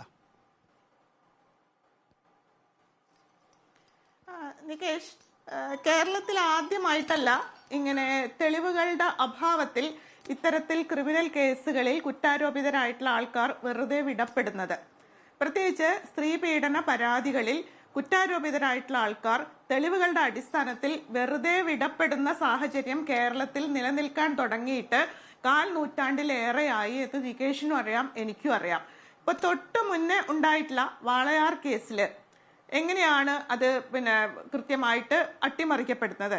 ഏറ്റവും ആദ്യം നമ്മൾ റിപ്പോർട്ട് ചെയ്യുന്ന സൂര്യനെല്ലി കേസിൽ എങ്ങനെയാണ് തെളിവുകളുടെ അഭാവം ഉണ്ടായിട്ട് അത് പോകുന്നത്? വിതുര കേസ് എങ്ങനെയാണ്? ഐസ്ക്രീം പാർലർ കേസ് എങ്ങനെയാണ്? തുടർന്ന് ഇങ്ങോട്ടുള്ള കേസുകളൊക്കെ എങ്ങനെയാണ് തെളിവുകളുടെ അഭാവത്തിൽ പ്രതികളായിട്ടുള്ള അല്ലെങ്കിൽ കുറ്റാരോപിതരായിട്ടുള്ള ആൾക്കാർ, തീർച്ചയായിട്ടും അവർ പ്രതികളല്ല നിയമത്തിന്റെ മുമ്പിൽ, കുറ്റാരോപിതരായിട്ടുള്ള ആൾക്കാർ വെറുതെ വിടപ്പെടുന്നത്? ഈ പെൺകുട്ടിയും പെൺകുട്ടിയുടെ രക്ഷിതാക്കളും പ്രതി ചേർക്കപ്പെടുന്ന ഒരു സാഹചര്യം. കാരണം കുറ്റക്കാരല്ലാത്തവരെ കുറ്റക്കാര് എന്ന് ചൂണ്ടിക്കാണിച്ചുകൊണ്ട് ഇപ്പൊ തന്നെ ഈ പെൺകുട്ടിയുടെ പിതാവിനോട് ആ പ്രതിഭാഗം വക്കീൽ പെരുമാറിയ രീതി ഞാൻ ശ്രദ്ധിക്കുകയായിരുന്നു. കാരണം ഇദ്ദേഹത്തിന് ആ പോലീസ് ഓഫീസറോടുള്ള ദേഷ്യം തീർക്കാൻ കിട്ടിയിട്ടുള്ള ഒരു ചെറിയ സ്ലോട്ടായിരുന്നു അത് അദ്ദേഹം വളരെ വിദഗ്ധമായിട്ട് വളരെ സാങ്കേതികമായിട്ട് ഉപയോഗിക്കാൻ സജ്ജനായിരുന്നു എന്നുള്ളതാണ് നമ്മൾ കാണുന്നത്. അപ്പോൾ എങ്ങനെയാണ് ഈ പെൺകുട്ടികളുമായിട്ട് ബന്ധപ്പെട്ടിട്ടുള്ള ആൾക്കാർ കുറ്റാരോപിതരാവുന്നത്? ഞാൻ മനസ്സിലാക്കുന്നത്, ഞാൻ ജൂലൈ മാസത്തിൽ അവിടെ പോയിട്ടുള്ള ആളാണ്. എനിക്ക് അവിടെ നിന്ന് മനസ്സിലായത് അവിടെ പല വീടുകളിലും, ആ ലയത്തിലെ പല വീടുകളുമായിട്ട് ഞാൻ സംസാരിച്ചിരുന്നു. അവരൊക്കെ തന്നെ ഇപ്പൊ നേരത്തെ ബഹുമാനപ്പെട്ട MLA പറഞ്ഞതുപോലെ അവർക്ക് ആർക്കും ഈ പ്രതിയുടെ കാര്യത്തിൽ വലിയ സംശയമൊന്നുമില്ല. കാരണം അവർ ഇന്ന പോലെയുള്ള തെളിവുകൾ ഉണ്ടെന്ന് പറയുന്നുണ്ട്. പിന്നെ ഈ പോലീസ് ഓഫീസറായിട്ട് ഞാൻ സംസാരിച്ചിരുന്നു. ഇപ്പൊ ഈ പോലീസ് ഉദ്യോഗസ്ഥൻ എന്ന് മാത്രം പറയുമ്പോൾ ഒരു സ്ക്വാഡാണ് അത് അന്വേഷിക്കുന്നത്. അപ്പോൾ അതിന്റെ തലവനായിട്ടിരിക്കുന്നത് അന്നത്തെ CA ആയിട്ടുള്ള TD സുനിൽകുമാറാണ്. സുനിൽകുമാർ സാറിനെ സംബന്ധിച്ചിടത്തോളം ഞാൻ അന്വേഷിച്ചപ്പോൾ മനസ്സിലാക്കിയത് നല്ല ട്രാക്ക് റെക്കോർഡുള്ള, ഇതുവരെ വലിയ കുറ്റങ്ങളൊന്നും ആരോപിക്കപ്പെടാത്ത നല്ല ട്രാക്ക് റെക്കോർഡുള്ള ഒരാളായിട്ടാണ് ഞാൻ മനസ്സിലാക്കുന്നത്. ഞാൻ മനസ്സിലാക്കാത്ത കാര്യങ്ങൾ ഉണ്ടായിരിക്കാം കേട്ടോ, കാരണം ഞാൻ എല്ലാ പോലീസിന്റെയും ഡേറ്റ സൂക്ഷിക്കുന്ന ഒരാളൊന്നുമല്ല. ഇത്തരം കേസുകളുമായി ബന്ധപ്പെട്ട് വരുമ്പോൾ ആളെ കുറിച്ചൊന്ന് അന്വേഷിക്കുന്നു മാത്രമേ ഉള്ളൂ. അപ്പൊ അദ്ദേഹവുമായിട്ട് നേരിട്ട് സംസാരിച്ചപ്പോഴും ഈ കേസിന്റെ കാര്യത്തിൽ അദ്ദേഹത്തിന്റെ ആത്മാർത്ഥതയെ കുറിച്ച് എനിക്ക് വലിയ സംശയം തോന്നിയിട്ടില്ല. ഇതിന്റെ പിഴവുകളെ കുറിച്ച്, സാങ്കേതികമായിട്ടുള്ള പിഴവുകളെ കുറിച്ച് ഒരു അഡ്വക്കേറ്റ് സംസാരിക്കുന്നത് പോലെ എനിക്ക് സംസാരിക്കാൻ സാധ്യമല്ല. പോസ്റ്റ്മോർട്ടത്തിൽ കൊണ്ടുപോകുന്നുണ്ട്. കാരണം ആ നാട്ടുകാര് പോസ്റ്റ്മോർട്ടം വേണ്ട, MLA ഉൾപ്പെടെയുള്ളവർ ആഗ്രഹിച്ചത് പോസ്റ്റ്മോർട്ടം വേണ്ട എന്നുള്ളതായിരുന്നുവെങ്കിൽ പോസ്റ്റ്മോർട്ടത്തിന് നിർബന്ധിക്കുന്നത് തന്നെ പോലീസാണ്. പിന്നീട് അവിടെ കുറ്റാരോപിതനായിട്ടുള്ള ആളുടെ ഇതൊക്കെ തന്നെ നമ്മൾ വിവരാവകാശത്തിന്റെ അടിസ്ഥാനത്തിൽ എടുത്തിട്ടുള്ള രേഖകളിൽ നിന്ന് കിട്ടിയതാണ്. ആരും നമ്മളോട് പറഞ്ഞിട്ടുള്ളതല്ല. ആ ആളുടെ അടിവസ്ത്രത്തിന്റെ കഷ്ണം പെൺകുട്ടിയുടെ നഖത്തിന്റെ ഇടയിൽ നിന്ന് കിട്ടുന്നതായിട്ടുള്ള രേഖകൾ, അതൊക്കെ ഫോറൻസിക് രേഖകളാണ്. അത്തരം രേഖകളൊക്കെ 60ഓളം ഈ ശാസ്ത്രീയമായിട്ടുള്ള തെളിവിന്റെ രേഖകൾ കോടതിയിൽ ഹാജരാക്കി എന്നാണ് ഞാൻ മനസ്സിലാക്കുന്നത്. മറ്റൊരു കാര്യം കൂടി ഞാൻ മനസ്സിലാക്കുന്നു, 10-48ഓളം സാക്ഷികൾ ഉണ്ടായിരുന്നവരിൽ ആരും തന്നെ കൂറുമാറിയിട്ടില്ല എന്നുള്ളതാണ് എൻ്റെ പരിമിതമായിട്ടുള്ള അറിവ്. എനിക്ക് അറിഞ്ഞുകൂടാ ആരെങ്കിലും അതിൽ ഇടയിൽ കൂറുമാറിയോ എന്നുള്ളത്. ഞാൻ മനസ്സിലാക്കുന്ന കാര്യം മാത്രമേ എനിക്ക് പറയാൻ പറ്റുള്ളൂ. അപ്പോൾ പിന്നെ എനിക്ക് അതിലൊരു സംശയം തോന്നിയിട്ടുള്ള ഒരു കാര്യം ഞാൻ തുറന്നു പറയാണ്. കാരണം അതുവരെ വിചാരണയും ഈ കേസ് പഠിച്ച് വിചാരണ നടത്തിയിരുന്ന ജഡ്ജ് മാറിപ്പോവുകയും വിധി പ്രസ്താവത്തിന് സമയത്ത് മറ്റൊരു ജഡ്ജായിരിക്കുകയും ചെയ്യുന്ന ഒരു സാഹചര്യം ആ കോടതിയിൽ ഉണ്ടായി. കാരണം 3 കൊല്ലം കഴിയുമ്പോൾ ജഡ്ജസ് ട്രാൻസ്ഫർ ആയി പോവും. അത് അതിന്റെ സാങ്കേതികമായിട്ടുള്ള കാരണത്താലാവാം. അതുവരെ കേസ് നീട്ടിക്കൊണ്ടുപോകപ്പെട്ടു എന്നുള്ളത് ഒരു യാഥാർത്ഥ്യമാണ്. കാരണം അതിനുശേഷം സംഭവിച്ചിട്ടുള്ള ആലുവ കേസിൽ നമുക്കറിയാം വിധി എത്ര പെട്ടെന്നാണ് വന്നത് എന്നുള്ളത്. ഇതൊരു അതിവേഗ കോടതിയാണ്. പല സാങ്കേതിക ന്യായങ്ങളുടെ കാര്യത്തിൽ ആ ജഡ്ജ് ഇരിക്കുന്ന സമയത്ത് ആ ജഡ്ജിന്റെ ചില കമന്റ്സും ചില റെഫറൻസും ഒക്കെ നമ്മൾ അറിഞ്ഞിട്ടുണ്ട് അവിടെ കൂടി നിന്നവരിൽ നിന്ന്. ആ ഇരിക്കുന്ന സമയത്ത് പല കാരണങ്ങളാൽ പ്രതിഭാഗം വക്കീൽ ഹാജരാവാതെയും മറ്റു പല കാരണങ്ങളാൽ ആ കേസ് നീട്ടപ്പെടുകയും പിന്നീട് താരതമ്യേന പുതിയൊരു ജഡ്ജ് വന്നപ്പോൾ ഈ വിധി പ്രസ്താവത്തിന് മാത്രമായിട്ട് ഒരു ജഡ്ജ് വരികയും ചെയ്യുന്ന ഒരു സാഹചര്യം അവിടെ സൃഷ്ടിക്കപ്പെടുന്നു. അതാരെങ്കിലും ബോധപൂർവം സൃഷ്ടിച്ചതാണ് എന്ന് പറയാൻ ഞാൻ ആളല്ല. അങ്ങനെ സംഭവിക്കുന്നു ഈ കേസിന്റെ കാര്യത്തിൽ എന്നാണ് ഞാൻ പറഞ്ഞത്. ഇതിലപ്പുറം ഇപ്പോൾ ഒരു പെൺകുട്ടിയെ റേപ്പ് ചെയ്യുകയും കൊല്ലുകയും ചെയ്യുന്നതിന് എവിടെയാണ് നികേഷ് സാക്ഷികൾ ഉണ്ടായിട്ടുള്ളത്? ഇക്കാലം അത്രയും എനിക്ക് മനസ്സിലായിട്ടില്ല. എവിടെയാണ് സാക്ഷികൾ ഉണ്ടായിട്ടുള്ളത്? ഇത്തരം കേസുകളിൽ ഒന്നും സാക്ഷികൾ ഉണ്ടാവാറില്ല. ബുദ്ധിയുള്ള പുരുഷന്മാർ ഇതിലൊന്നും സാക്ഷികളെ ഉണ്ടാക്കി വെക്കാറില്ല. നികേഷിന് അറിയാലോ അത്. അങ്ങനെയാണെങ്കിൽ എത്രമാത്രം ആൾക്കാർ ഇവിടെ, എത്രമാത്രം സാക്ഷികൾക്ക് ഇവിടെ എന്തൊക്കെ സംസാരിക്കാൻ ഉണ്ടാവുമായിരുന്നു? സാഹചര്യ തെളിവുകളെ അടിസ്ഥാനപ്പെടുത്തിയിട്ട് ഒക്കെ തന്നെയാണ് ഇത്തരം കാര്യങ്ങൾ നമ്മൾ ഓരോന്നിലേക്കും എത്തിച്ചേരാറ്. നമുക്കറിയാം ഇതെല്ലാം. ഇത്തരം കാര്യങ്ങളൊക്കെ വളരെ എനിക്ക് തോന്നുന്നു നമുക്ക് പിന്നെ ജഡ്ജിനെ കുറ്റം പറയാൻ പാടില്ലായിരിക്കാം.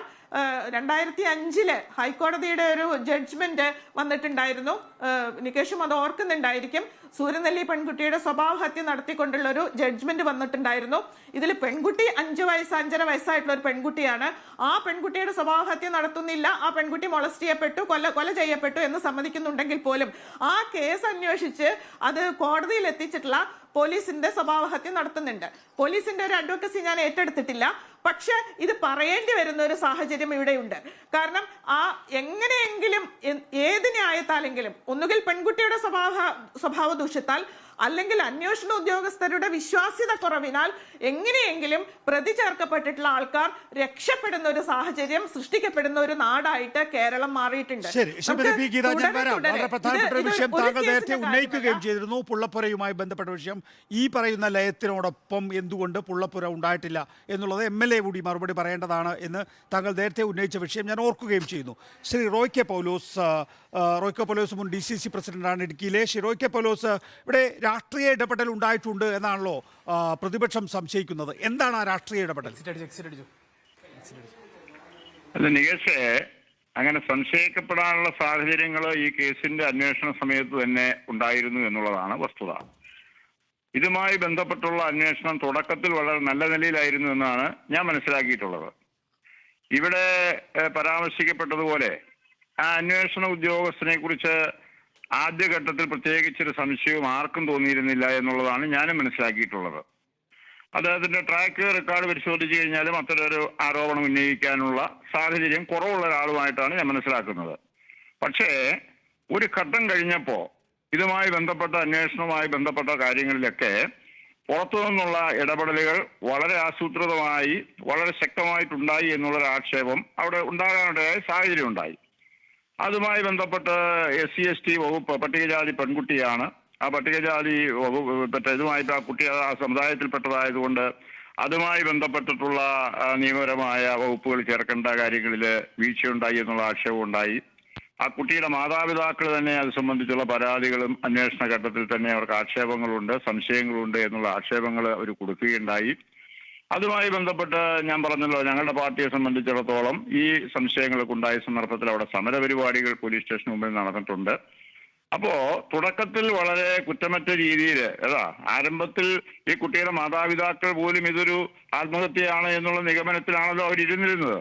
പോസ്റ്റ്മോർട്ടം റിപ്പോർട്ട് കിട്ടിയതിന് ശേഷവും പോലീസിന്റെ അന്വേഷണത്തിന്റെ അടിസ്ഥാനത്തിൽ പ്രതിയിലേക്ക് എത്തപ്പെടുന്ന സാഹചര്യം വരുന്നത് വരെയും ഈ കുട്ടി സ്വയം ചെയ്തതാണ്, അബദ്ധത്തിൽ പറ്റിയതാണ്, അമ്മയുടെ ഷാൾ എടുത്ത് ഇങ്ങനെ കളിക്കാറുണ്ടായിരുന്നു എന്നാണ് അമ്മ പോലും പോലീസിനോട് പറഞ്ഞത്.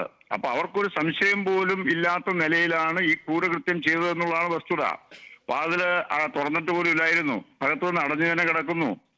ഒരാൾ പൊക്കത്തിലുള്ള ജനലിലൂടെ ഈ ക്രൂരകൃത്യം ചെയ്ത പ്രതി രക്ഷപ്പെട്ടു പോകുന്നു.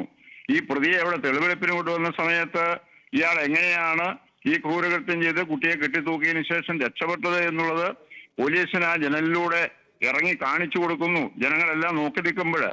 അപ്പൊ അങ്ങനെയെല്ലാമുള്ള സാഹചര്യങ്ങൾ തുടക്കത്തിൽ ഇവരുടെ രക്ഷിതാക്കൾക്ക് പോലും ആത്മഹത്യയാണ് എന്ന ധാരണയിരുന്ന ഒരു കേസ് അതൊരു നല്ല വഴിക്ക് തുടക്കം കുറിച്ചു.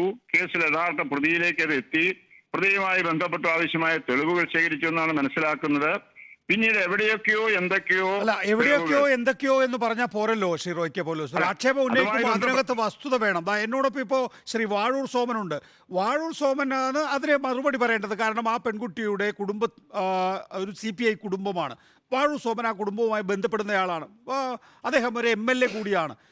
ഏത് തരത്തിലുള്ള ബാഹ്യ ഇടപെടൽ നമുക്ക് തീർക്കാന്നേ? അങ്ങനെ ഒരു ബാഹ്യ ഇടപെടലൊന്നും നടത്തി ഇവിടെ ഒരു ചെറിയ പെൺകുട്ടിയെ ബലാത്സംഗം ചെയ്ത് കൊല ചെയ്ത ഒരു കൊലയാളി കണ്ടെന്നേ. അല്ല നികേഷ്, അതിൻ്റെ അകത്ത് എനിക്ക് ഒറ്റ വാക്കിൽ ഇതിന് മറുപടി പറയാൻ കഴിയത്തില്ല. ഈ കേസുമായി ബന്ധപ്പെട്ട് പ്രോസിക്യൂഷന്റെ ഭാഗത്തുണ്ടായിട്ടുള്ള വീഴ്ചകൾ ഏതൊക്കെ തരത്തിൽ ഉണ്ടായിട്ടുണ്ട് അത് പരിശോധിക്കാണ്ട് കൃത്യമായിട്ടൊരു പരിശോധന കൂടുതലായിട്ട് നടത്താതെ നമുക്ക് പറയാൻ കഴിയത്തില്ല. കാരണം ഇത്തരമൊരു കേസിൽ ഇത്തരമൊരു വിധി ഉണ്ടാകുമെന്ന് ഈ സമൂഹത്തില് ആരെങ്കിലും ഒരു കൊച്ചുകുട്ടി പോലും വിചാരിച്ചിട്ടുണ്ടാവും ഞാൻ അല്ല, പ്രതീക്ഷിക്കുന്നില്ല. അവിടെയാണ് വളരെ ഒരാൾ പോലും. പ്രധാനപ്പെട്ട കാര്യം ശ്രീ റോയ് കെ പോലോസ്. ഇത് കൊലപാതകമാണ് എന്ന് ജഡ്ജ്മെന്റിലുണ്ട്. മാത്രമല്ല ആ പെൺകുട്ടിയെ പീഡിപ്പിച്ചിരുന്നു എന്നുള്ളത് നമ്മൾ മനസ്സിലാക്കിയിട്ടുള്ള കാര്യമാണ്. അതിനുശേഷമാണ് കൊലപാതകം. അപ്പൊ പിന്നെ തീർച്ചയായിട്ടും കൊലപാതകം എവിടെ എന്നുള്ള ഒരൊറ്റ ചോദ്യം മാത്രമേ ബാക്കിയുള്ളൂ. അവിടെ പ്രോസിക്യൂഷനെ നമുക്ക് വിമർശിക്കാതെ കഴിയില്ല. അവിടെ ഇൻവെസ്റ്റിഗേറ്റീവ് ഓഫീസറെ നമുക്ക് വിമർശിക്കാതെ പറ്റില്ല. തീർച്ചയായിട്ടും ലിഗേഷ് പറഞ്ഞതാണ് രണ്ട് പ്രധാനപ്പെട്ട കാര്യങ്ങൾ. ഇത് കൊലപാതകമാണെന്നുള്ള കാര്യത്തിൽ സംശയമില്ല. ആ കുട്ടി സ്വയം ആത്മഹത്യ ചെയ്തല്ല എന്നുള്ളത് കോടതി പറയുന്നുണ്ട്. ക്രൂരമായി ബലാത്സംഗം ചെയ്യപ്പെട്ടിട്ടുണ്ട് എന്ന് പറയുന്നുണ്ട്. പക്ഷെ ഇയാളാണ് കൊന്നത് എന്നുള്ളതിന് തെളിവില്ല എന്നുള്ളതാണല്ലോ വിട്ടയക്കാൻ കാരണമായിട്ട് പറയുന്നത്. അയാൾക്കെതിരെ വേണ്ടത്ര തെളിവുകൾ കിട്ടിയിട്ടില്ല. അതാണ് പ്രോസിക്യൂഷന്റെ വീഴ്ച എന്ന് പറയുന്നത്. ആ വീഴ്ച ഏതൊക്കെ തരത്തിലാണ് അത് ബോധപൂർവമായിട്ട് നടത്തിയിട്ടുള്ളതാണോ എന്നുള്ളത് കൂടുതലായിട്ട് പരിശോധിക്കണം. അല്ല, അതാണ് പ്രധാനപ്പെട്ട നിങ്ങൾ പറയേണ്ട പോയിന്റ്. അതാണ്, അതായത് ഈ പ്രതിക്ക് ഈ ഭരിക്കുന്ന പാർട്ടിയിൽ നിന്ന് സഹായം കിട്ടിയിട്ടുണ്ടോ? ഉണ്ടെങ്കിൽ അത് ഏതൊക്കെ മേഖലയിൽ നിന്ന്? നമുക്ക് ശ്രീ റോയ് കെ പോലോസ്, നിങ്ങളുടെ കൂടെ ഞങ്ങളും ഉണ്ടെന്നേ, നിങ്ങൾ പറയൂ അത്. അല്ലെന്നേ, തീർച്ചയായിട്ടും ഞാൻ രാവിലെ തന്നെ ഇതിനെ കുറിച്ചുള്ള അഭിപ്രായം ഞാൻ പറഞ്ഞിരുന്നു. എന്താ, ഭരിക്കുന്ന പാർട്ടിയുടെ എല്ലാ പിന്തുണയും ഇതിൻ്റെ അകത്തുണ്ടായി എന്നുള്ളതൊരു വസ്തുതയാണ്. അതല്ലെന്നുണ്ടെങ്കിൽ ഇത്തരമൊരു പോലീസ് ഓഫീസർ നല്ല രീതിയിൽ അന്വേഷണം ആരംഭിച്ചൊരു കേസിന്റെ പര്യവസാനം ഇത്തരത്തിൽ അവസാനിക്കത്തില്ല. അവിടെയാണ് ഇതിന്റെ എല്ലാ ഘട്ടങ്ങളും. അവിടെ പ്രാദേശികമായിട്ട് പറഞ്ഞല്ലോ, ഇപ്പൊ എല്ലാവർക്കും അറിയാം, ഈ അർജുൻ എന്ന് പറഞ്ഞ പയ്യൻ അവിടുത്തെ ഡിവൈഎഫ്ഐയുടെ പ്രാദേശിക നേതാവാണ്. ആ പ്രദേശത്തൊരു സംശയത്തിന് പോലും ഇടനില്ലാത്ത നിലയിൽ നല്ലൊരു പ്രതിച്ഛായയൊക്കെ ആ മേഖലയിൽ സൃഷ്ടിച്ചിട്ടുള്ളൊരു വ്യക്തിയാണ്. അപ്പോ സ്വാഭാവികമായിട്ടും ഇത്തരം ഒരു 6 വയസ്സുകാരി കുഞ്ഞിന് നേരെ ഉണ്ടായ ഈ പീഡനവും അതിൽ പാർട്ടിയുടെ ഒരു പ്രധാനപ്പെട്ട സഖാവിന്റെ ഇടപെട്ടു എന്നുള്ള ആ ഒരു സംഗതികളുമൊക്കെ CPM സ്വാഭാവികമായിട്ടും ഇതിനേക്കാൾ പ്രധാനപ്പെട്ട സഖാവ് ആരാണ് ശ്രീ റോയ് കെ പോലോസ്? നിങ്ങൾ ഇപ്പോഴും മൂടിയാണ് പറയുന്നത്. കുറ്റകരമായ രീതിയിൽ നിങ്ങൾ മൂടി വെക്കുകയാണ്.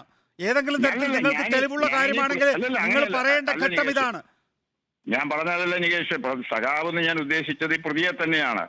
അയാളുടെ ഇതുമായി ബന്ധപ്പെട്ടിട്ടുള്ള ഫേസ്ബുക്ക് പോസ്റ്റുകളും അയാള് പാർട്ടി യൂണിഫോമിൽ നിൽക്കുന്ന പടങ്ങളും ഇതെല്ലാം ആ ഈ കുട്ടിയുടെ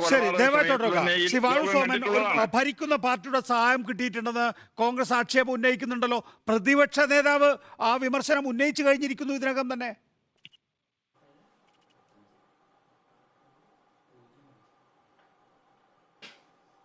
അതിൽ യാതൊരു കഴപ്പും ഉണ്ടെന്ന് ഞാൻ കരുതുന്നില്ല. അത് പറയുവാൻ കാരണം, ഈ കുട്ടിയുടെ അച്ഛൻ കണ്ണൻ്റെ മൂത്ത സഹോദരി ബ്ലോക്ക് പഞ്ചായത്ത് പ്രസിഡൻ്റാണ്. അതേപോലെ തന്നെ അതേ സമയത്ത് തന്നെ അവരുടെ ആങ്ങള മണി CITUവിൻ്റെയും CPMൻ്റെയും പ്രമുഖ നേതാവാണ്. ഈ കേസിൽ വളരെ സജീവമായി ഇടപെടുന്ന ആളുകളാണ്. CPIയുടെയും CPMൻ്റെയും പ്രവർത്തകരെല്ലാം തന്നെ ഈ കുടുംബവുമായി ബന്ധപ്പെട്ടിരിക്കുന്ന ആളുകളാണ്. അതുകൊണ്ട് തന്നെ അവരാരും ആ രീതിയിൽ ഇടപെടാനുള്ള സാധ്യതയുള്ളതായിട്ട് ഞാൻ സംശയിക്കുന്നില്ല. അങ്ങനെ കാണാനും കഴിയില്ല. ഇവിടെ ശ്രീ വാഴൂർ സോമൻ ആവർത്തിക്കുകയാണെന്ന് എനിക്കറിയാം, പക്ഷെ കൊലപാതകമാണ് നടന്നതെന്ന് ജഡ്ജിമെന്റിൽ പറയുന്നു. ഈ പെൺകുട്ടി പീഡിപ്പിക്കപ്പെട്ടു എന്ന് ജഡ്ജിമെന്റിൽ പറയുന്നു.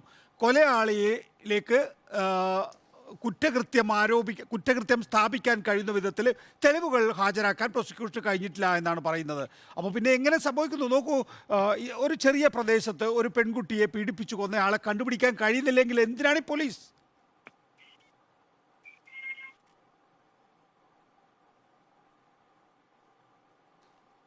ഇതിൽ യഥാർത്ഥ പ്രതിയെ തന്നെയാണ് പോലീസ് കണ്ടെത്തിയത്.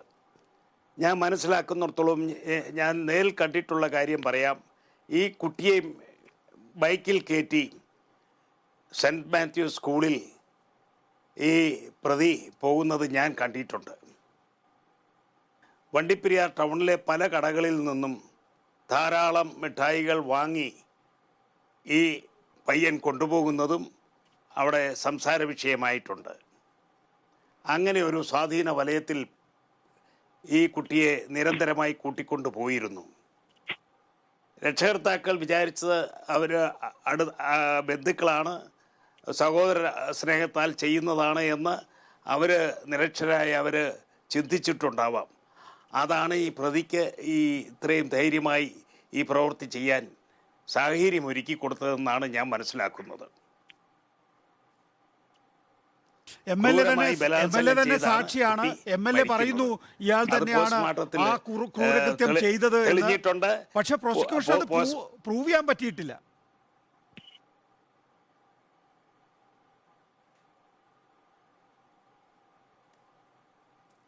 അത് വളരെ നിർഭാഗ്യകരമായ കാര്യമാണ്.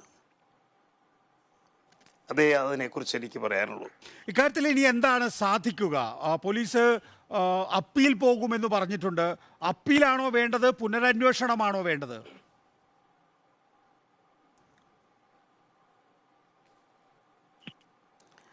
ഞാൻ ഈ സംഭവം അറിഞ്ഞ ഉടൻ തന്നെ ബഹുമാനപ്പെട്ട മുഖ്യമന്ത്രിക്ക് ഒരു കത്ത് മെയിൽ ചെയ്ത് കഴിഞ്ഞു. ഗൗരവമായി ഈ പ്രശ്നത്തിൽ ഇടപെട്ട് കുട്ടിയുടെ കുടുംബാംഗങ്ങൾക്ക് നീതി ലഭിക്കുവാൻ ഇടപെടാൻ ആവശ്യപ്പെട്ടിട്ടുണ്ട്. അദ്ദേഹം തീർച്ചയായും അതിലിടപെടും എന്ന് എനിക്ക് പൂർണ്ണ വിശ്വാസമുണ്ട്. എന്നുവെച്ചാൽ എന്താണ് താങ്കൾ ആവശ്യപ്പെടുന്നത്? ഒരു പുനരന്വേഷണമാണോ അതോ അപ്പീലാണോ?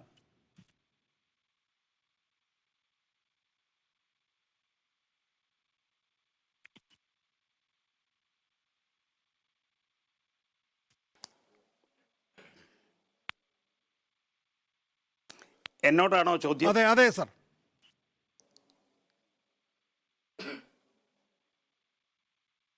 അതായത് അതിൻ്റെ നിയമവശങ്ങൾ പരിശോധിച്ച് പറയാൻ കഴിയത്തുള്ളൂ.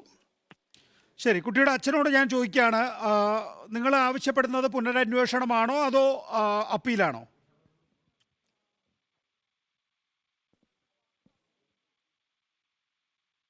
ഞങ്ങൾ കുടുംബാംഗങ്ങളുമായിട്ട് ആലോചിച്ചിട്ട് കാര്യങ്ങൾ പറയാം. കാരണം ഇവൻ തന്നെയാണ് ചെന്നിരിക്കുന്നത്. ഇനി വേറെ പുനരന്വേഷണം എന്ന് പറഞ്ഞു കഴിഞ്ഞാൽ വേറൊരാളിലേക്ക് പോകാൻ വേണ്ടിയിട്ടാണ് ഇങ്ങനൊരു ചോദ്യം. അപ്പോൾ അങ്ങനെ വേറെ കാര്യമില്ല. കാരണം ഇവൻ തന്നെ ഞങ്ങൾ ഈ ന്യൂസ് ചാനലിലൂടെ ആണ് ഈ ഇങ്ങനെ ഒരു കുഞ്ഞിന് പീഡിപ്പിക്കപ്പെട്ടിട്ടുണ്ടെന്നുള്ളതും കൊലപാതകമാണെന്നും എന്നുള്ളതും കൂടി ചാനലിലൂടെയാണ് ഞങ്ങൾ അവസാനം ഈ 4-ാം തീയതി അല്ലോ, അതെ, ഇവനെ പിടിക്കപ്പെട്ട് അറസ്റ്റ് ചെയ്ത് 4-ാം തീയതി വൈകിട്ടാണ് നമ്മൾ അറിയുന്നത്. അങ്ങനെ വരുമ്പോൾ നമ്മൾ എങ്ങനെ പോയി ഈ കേസിനെ രാഷ്ട്രീയ സ്വാധീനം കൊണ്ട് വേറെ ആളെ അട്ടിമറിച്ച് ഇങ്ങനെ ചെയ്തെന്നും പറഞ്ഞ് പ്രതിഭാഗം വക്കീലൊക്കെ പറയുന്നു. എൻ്റെ പെങ്ങളുടെ മകനാണ് ചെയ്തതെന്ന് പറയുന്നു. അങ്ങനെയാണെങ്കിൽ ഇവിടെ വേറെയും പിള്ളേരുണ്ട് അതേ പ്രായത്തിൽ. അവരുടെ ഈ പ്രതിയുടെ ചേട്ടന്മാരുണ്ട് 2 പേര്. അവരൊക്കെ ഇവിടെ ആ സമയത്തൊക്കെ ഉണ്ടായിരുന്നവരാ. എല്ലാവരോടും ചോദിച്ചതുപോലെ തന്നെയാണ് ഞങ്ങളുടെ പെങ്ങളുടെ മകനോടും ചോദിച്ചത്. എല്ലാവരോടും ചോദിച്ച് അവസാനം ഈ പ്രതിയോടും ചോദിക്കുമ്പോഴാണ് ഈ പ്രതി പറയുന്നത് ഞാൻ ഈ കൊച്ചിനെ 3 ദിവസമായിട്ട് കണ്ടിട്ടില്ല എന്നുള്ള കാര്യം. അപ്പോൾ ഈ കൊച്ചിയുടെ ഇവൻ്റെ പ്രതിയുടെ അച്ഛൻ്റെ ചേട്ടൻ്റെ ഭാര്യ ജോലിക്ക് പോകുമ്പോൾ ഈ കുഞ്ഞുമായിട്ട് ഇവൻ അവൻ്റെ മുറ്റത്തിരുന്ന് കളിക്കുന്നത് കണ്ടിട്ടുണ്ട്. മൊബൈൽ കൊടുത്ത് ഇവൻ മടിയിലിരുത്തി കളിക്കുന്നു. ഇത് അവർ കണ്ടതായിട്ട് അവരുടെ മൊഴിക്കകത്ത് ഈ 18 മുറിയുണ്ട്. ഈ എസ്റ്റേറ്റ് ലൈൻസിൽ ഞങ്ങൾ താമസിക്കുന്ന ഭാഗത്ത് 18 മുറിയുണ്ട്. ഈ 18 മുറിയിലും ആൾക്കാരോട് എല്ലാവരും ഓരോരുത്തരോടും ഈ ചോദ്യം ചെയ്തിട്ടുണ്ട്. ചോദ്യം ചെയ്ത് അതിനകത്ത് എഴുതിയതിൻ്റെ അകത്താണ് ഇങ്ങനെ ഒരു ഇത് കണ്ടെത്തിയത്. ഇവൻ കണ്ടില്ലെന്ന് പറയുന്നു. ഇവനുമായിട്ട് കണ്ടതായിട്ട് ഇവർ പറയുന്നുണ്ടല്ലോ എന്നും പറഞ്ഞ് ഇവനോട് മഫ്റ്റിയിലും അല്ലാതെയും പോലീസുകാർ 3 റൗണ്ട് ഇവനോട് ചോദിക്കുന്നു. തമാശ രീതിക്കും അല്ലാതെ ലോകത്തിലും ഇവനോട് ചോദിക്കുന്നു, എടാ നീ കുഞ്ഞിനെ ലാസ്റ്റ് എപ്പോഴാണ് കണ്ടത്, നല്ല കൊച്ചായിരുന്നു, അങ്ങനെ ആ രീതിക്ക് ചോദിക്കുമ്പോഴാണ് ഇവൻ ആവർത്തിച്ച് ഇവൻ മറന്നുപോയി പറഞ്ഞതാണോ എന്ന് വെച്ചിട്ടാണ് ഇവർ രണ്ടാമത് ചോദിക്കുന്നത്. അങ്ങനെ ചോദിക്കുമ്പോഴാണ് ഇവനിലൂടെ സംശയം ഉണ്ടാകുന്നത്. ഇവൻ 3 പ്രാവശ്യവും ഇവൻ പറയുന്നത് ഞാൻ കണ്ടിട്ടില്ല, കുഞ്ഞിനെ കണ്ടിട്ട് 3 ദിവസമാണോ ഒരാഴ്ചയാണോ അങ്ങനെ പറഞ്ഞിട്ടുണ്ട്. അങ്ങനെ പറയുമ്പോഴാണ് അപ്പം ഇവനെ ചോദ്യം ചെയ്യാനായിട്ട് ഇവനെ ഓരോ ഭാഗത്തും നോട്ടം ചെയ്യും. ഓരോ ആൾക്കാരുടെ അടുത്ത് ഈ പോലീസുകാർ പോയി ഇങ്ങനെ ചോദ്യം ചെയ്യുമ്പോഴെല്ലാം ഇവൻ ഒളിഞ്ഞിരുന്ന് ആരോട് എന്നാ ചോദിക്കുന്നു. ഇത് എൻ്റെ അടുത്ത് ഇവിടെ വീട്ടിൽ വന്ന് ഈ പോലീസുകാർ വന്ന ചോദ്യം ചെയ്യുമ്പോഴൊക്കെ എന്നെയും സംശയിച്ചൊക്കെ ചോദ്യം ചെയ്യുമായിരുന്നു. അപ്പോൾ നമ്മുടെ രാഷ്ട്രീയ ചോദന ഉണ്ടെങ്കിൽ നേരത്തെ മേഡം പറഞ്ഞ പോലെ അങ്ങനെയാണെങ്കിൽ പോസ്റ്റ്മോർട്ടം തന്നെ പോലീസുകാർക്ക് ഞങ്ങളുടെ ഇതുണ്ടെങ്കിൽ പോസ്റ്റ്മോർട്ടം ചെയ്യാതെ തന്നെ പോകാമായിരുന്നല്ലോ. പിന്നെ എന്തിനു പോസ്റ്റ്മോർട്ടം ചെയ്യണം? ഞങ്ങൾ ആവശ്യപ്പെട്ടതാണല്ലോ, അങ്ങനെയല്ല പറഞ്ഞത്.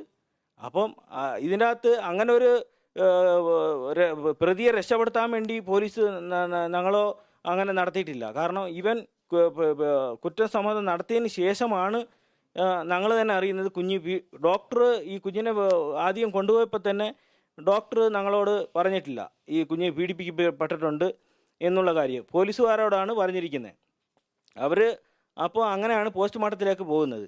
അപ്പം ഞങ്ങൾ പറയുന്നത്, എന്തിനാ സാറേ ഇത്തരം പോലീസുകാർ ഇവിടെ വരുന്നത്? ഞങ്ങൾ കൊച്ചി അബദ്ധം പറ്റിയതായിരിക്കാം. പക്ഷേ ഇതിനകത്ത് ചുറ്റോട് ചുറ്റും കതക് അടച്ചിരിക്കുമ്പോൾ ഞങ്ങളൊരുത്ത് കുഞ്ഞ് അതിൻ്റെ അകത്ത് കയറി. പക്ഷേ അതിനകത്ത് കയറേണ്ട കാര്യമില്ല. എന്നാൽ പോലും അത് പൂജാമുറിയാണ്. ആ മുറിയിൽ അവൾ കളിക്കാറില്ല. എന്നാൽ പോലും അതിനകത്ത് കയറി ചുറ്റോട് ചുറ്റും അടച്ചപ്പോൾ ചിലപ്പോൾ കയറിയിട്ടുണ്ടാകാമായിരിക്കാം.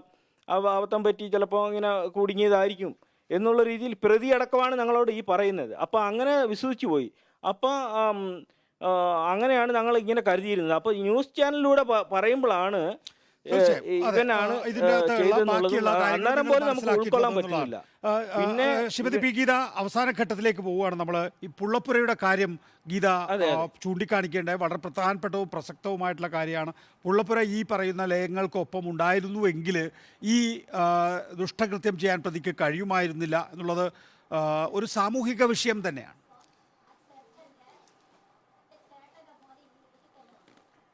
അത് അവിടെ പോയി വന്നതിന് ശേഷം ഞാൻ 2021 തന്നെ പൊതുജനസമക്ഷം അങ്ങനെ ഒരു റിപ്പോർട്ട് സമർപ്പിച്ചിരുന്നു. കാരണം ഞാൻ പരസ്യമായിട്ട് പബ്ലിക്കായിട്ട് തന്നെ അങ്ങനെ ഒരു റിപ്പോർട്ട് ട്രൂ കോപ്പി തിങ്കിലൂടെ വെച്ചിരുന്നു. കാരണം എന്താണെന്ന് വെച്ചാൽ ഒരു പെൺകുട്ടി നഷ്ടപ്പെട്ടു. ആ പെൺകുട്ടി ഏതായാലും നഷ്ടപ്പെട്ടു. ഇനി ഒരു പെൺകുട്ടി അല്ലെങ്കിൽ ഇനി ഒരു കുട്ടിക്ക് അത്തരത്തിലുള്ള ഒരു ദുര്യോഗം ഉണ്ടാവാതിരിക്കണമെങ്കിൽ ഇത്തരത്തിലുള്ള പുള്ളപ്പുരകൾ പുനഃസ്ഥാപിക്കപ്പെടണം. മറ്റെല്ലാ ലയങ്ങളിലും ഉണ്ട്. ഈ ഒരു കമ്പനിയുടെ ലയത്തിൽ മാത്രമാണ് കമ്പനി നഷ്ടത്തിലാണ് എന്നുള്ള പേരിലും പിന്നീട് 7 കുട്ടികൾ വേണം ഒരു പുള്ളപ്പുര തുടങ്ങാൻ എന്ന് അവർ ആവശ്യപ്പെടുന്നു. അപ്പൊ എന്താ, ഒരു കുട്ടി ഉണ്ടെങ്കിൽ ആ കുട്ടിക്ക് സുരക്ഷ ആവശ്യമില്ലേ? എന്തിനാണ് 7 കുട്ടികൾ വേണമെന്ന് ശാഠ്യം പിടിക്കുന്നത്? ഒരു കുട്ടിയെ ഉള്ളൂ എങ്കിലും അവിടെ പുള്ളപ്പുരകൾ ആവശ്യമുണ്ട്. അതായത് അവർക്ക് 2 കിലോമീറ്റർ അപ്പുറമാണ് ഈ സേലത്തെ ലൈനിലത്തെ ലയങ്ങളിൽ നിന്ന് 2 കിലോമീറ്റർ അപ്പുറത്ത് ഉള്ളോട്ടാണ് ഒരു അംഗനവാടി ഉള്ളത്. ഈ കുട്ടിയുടെ വീട്ടിൽ നിന്നും അവിടേക്ക് എത്തിച്ചേരുക എന്നുള്ളത് എളുപ്പമല്ല. അപ്പൊ 6 വയസ്സിൽ 1-ാം ക്ലാസ്സിൽ ചേരുന്നത് വരെ ആ പ്രായത്തിലുള്ള കുട്ടികളൊക്കെ വീടുകളിൽ ഒറ്റയ്ക്കാണ്. ആ വീടുകളിൽ ഒറ്റയ്ക്കാവുന്ന കുട്ടികളെ സംരക്ഷിക്കുന്ന തരത്തിലുള്ള ക്രഷയുടെ സംഗതി തന്നെയാണല്ലോ ഈ പുള്ളപ്പുര എന്ന് പറയുന്ന സംഗതി. അത് ഇവിടുത്തെ സ്ഥലം MLA തീർച്ചയായിട്ടും സോമൻ, അതാണ് ഇതിനകത്തുള്ള ഏറ്റവും പ്രധാനപ്പെട്ട ഒരു പരാധീനത.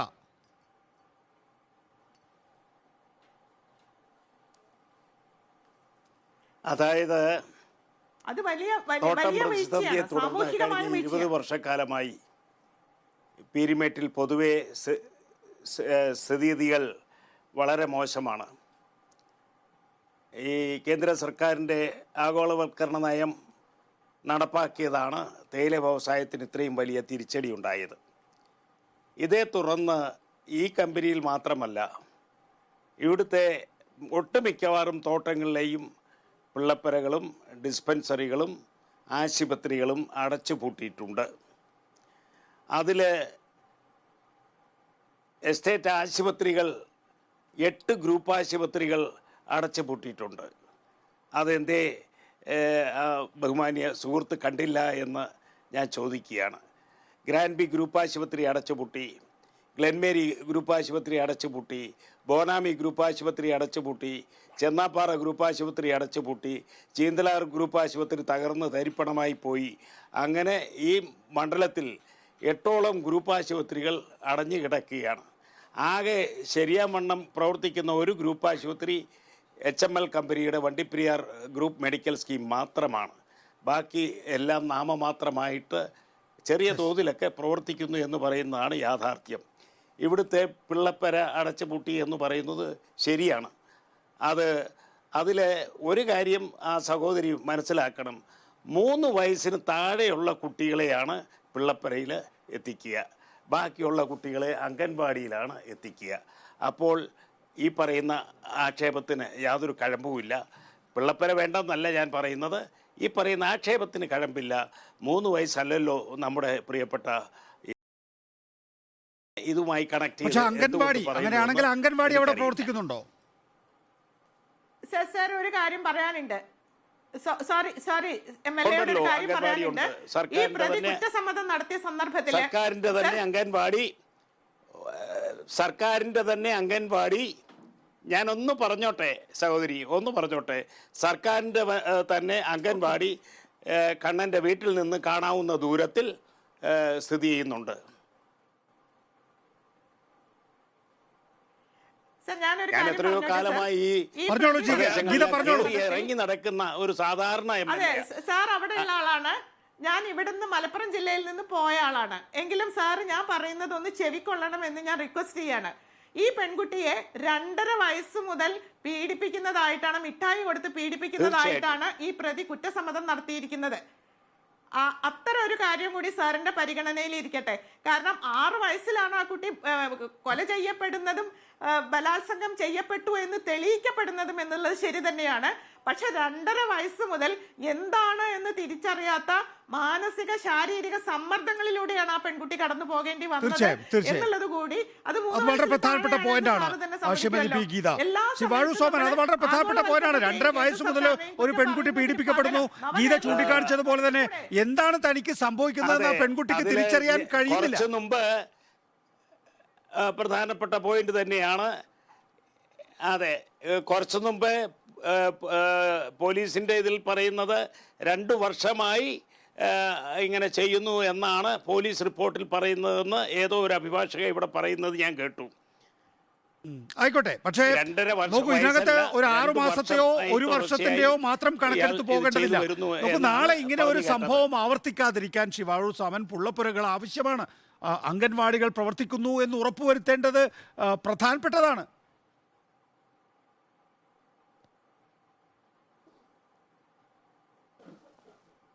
അത് തീർച്ചയായിട്ടും ചെയ്യുന്ന കാര്യമാണ്. ശരി, വാഴൂർ സോമൻ, ഒപ്പം തന്നെ കുട്ടിയുടെ അച്ഛൻ അഡ്വക്കേറ്റ് ആദിത്യൻ SK, പ്രതിഭാഗം അഭിഭാഷകൻ പി ഗീത. ആദ്യഘട്ടത്തിൽ നമുക്ക് TB മിനിയെ വളരെ കുറച്ച് സമയം മാത്രമേ ഉപയോഗിക്കാൻ കഴിഞ്ഞുള്ളൂ. മാത്രമല്ല റോയ് കെ പൗലോസ്, മുൻ DCC പ്രസിഡന്റ്, സഹകരിച്ചതിന് എല്ലാവർക്കും നന്ദി.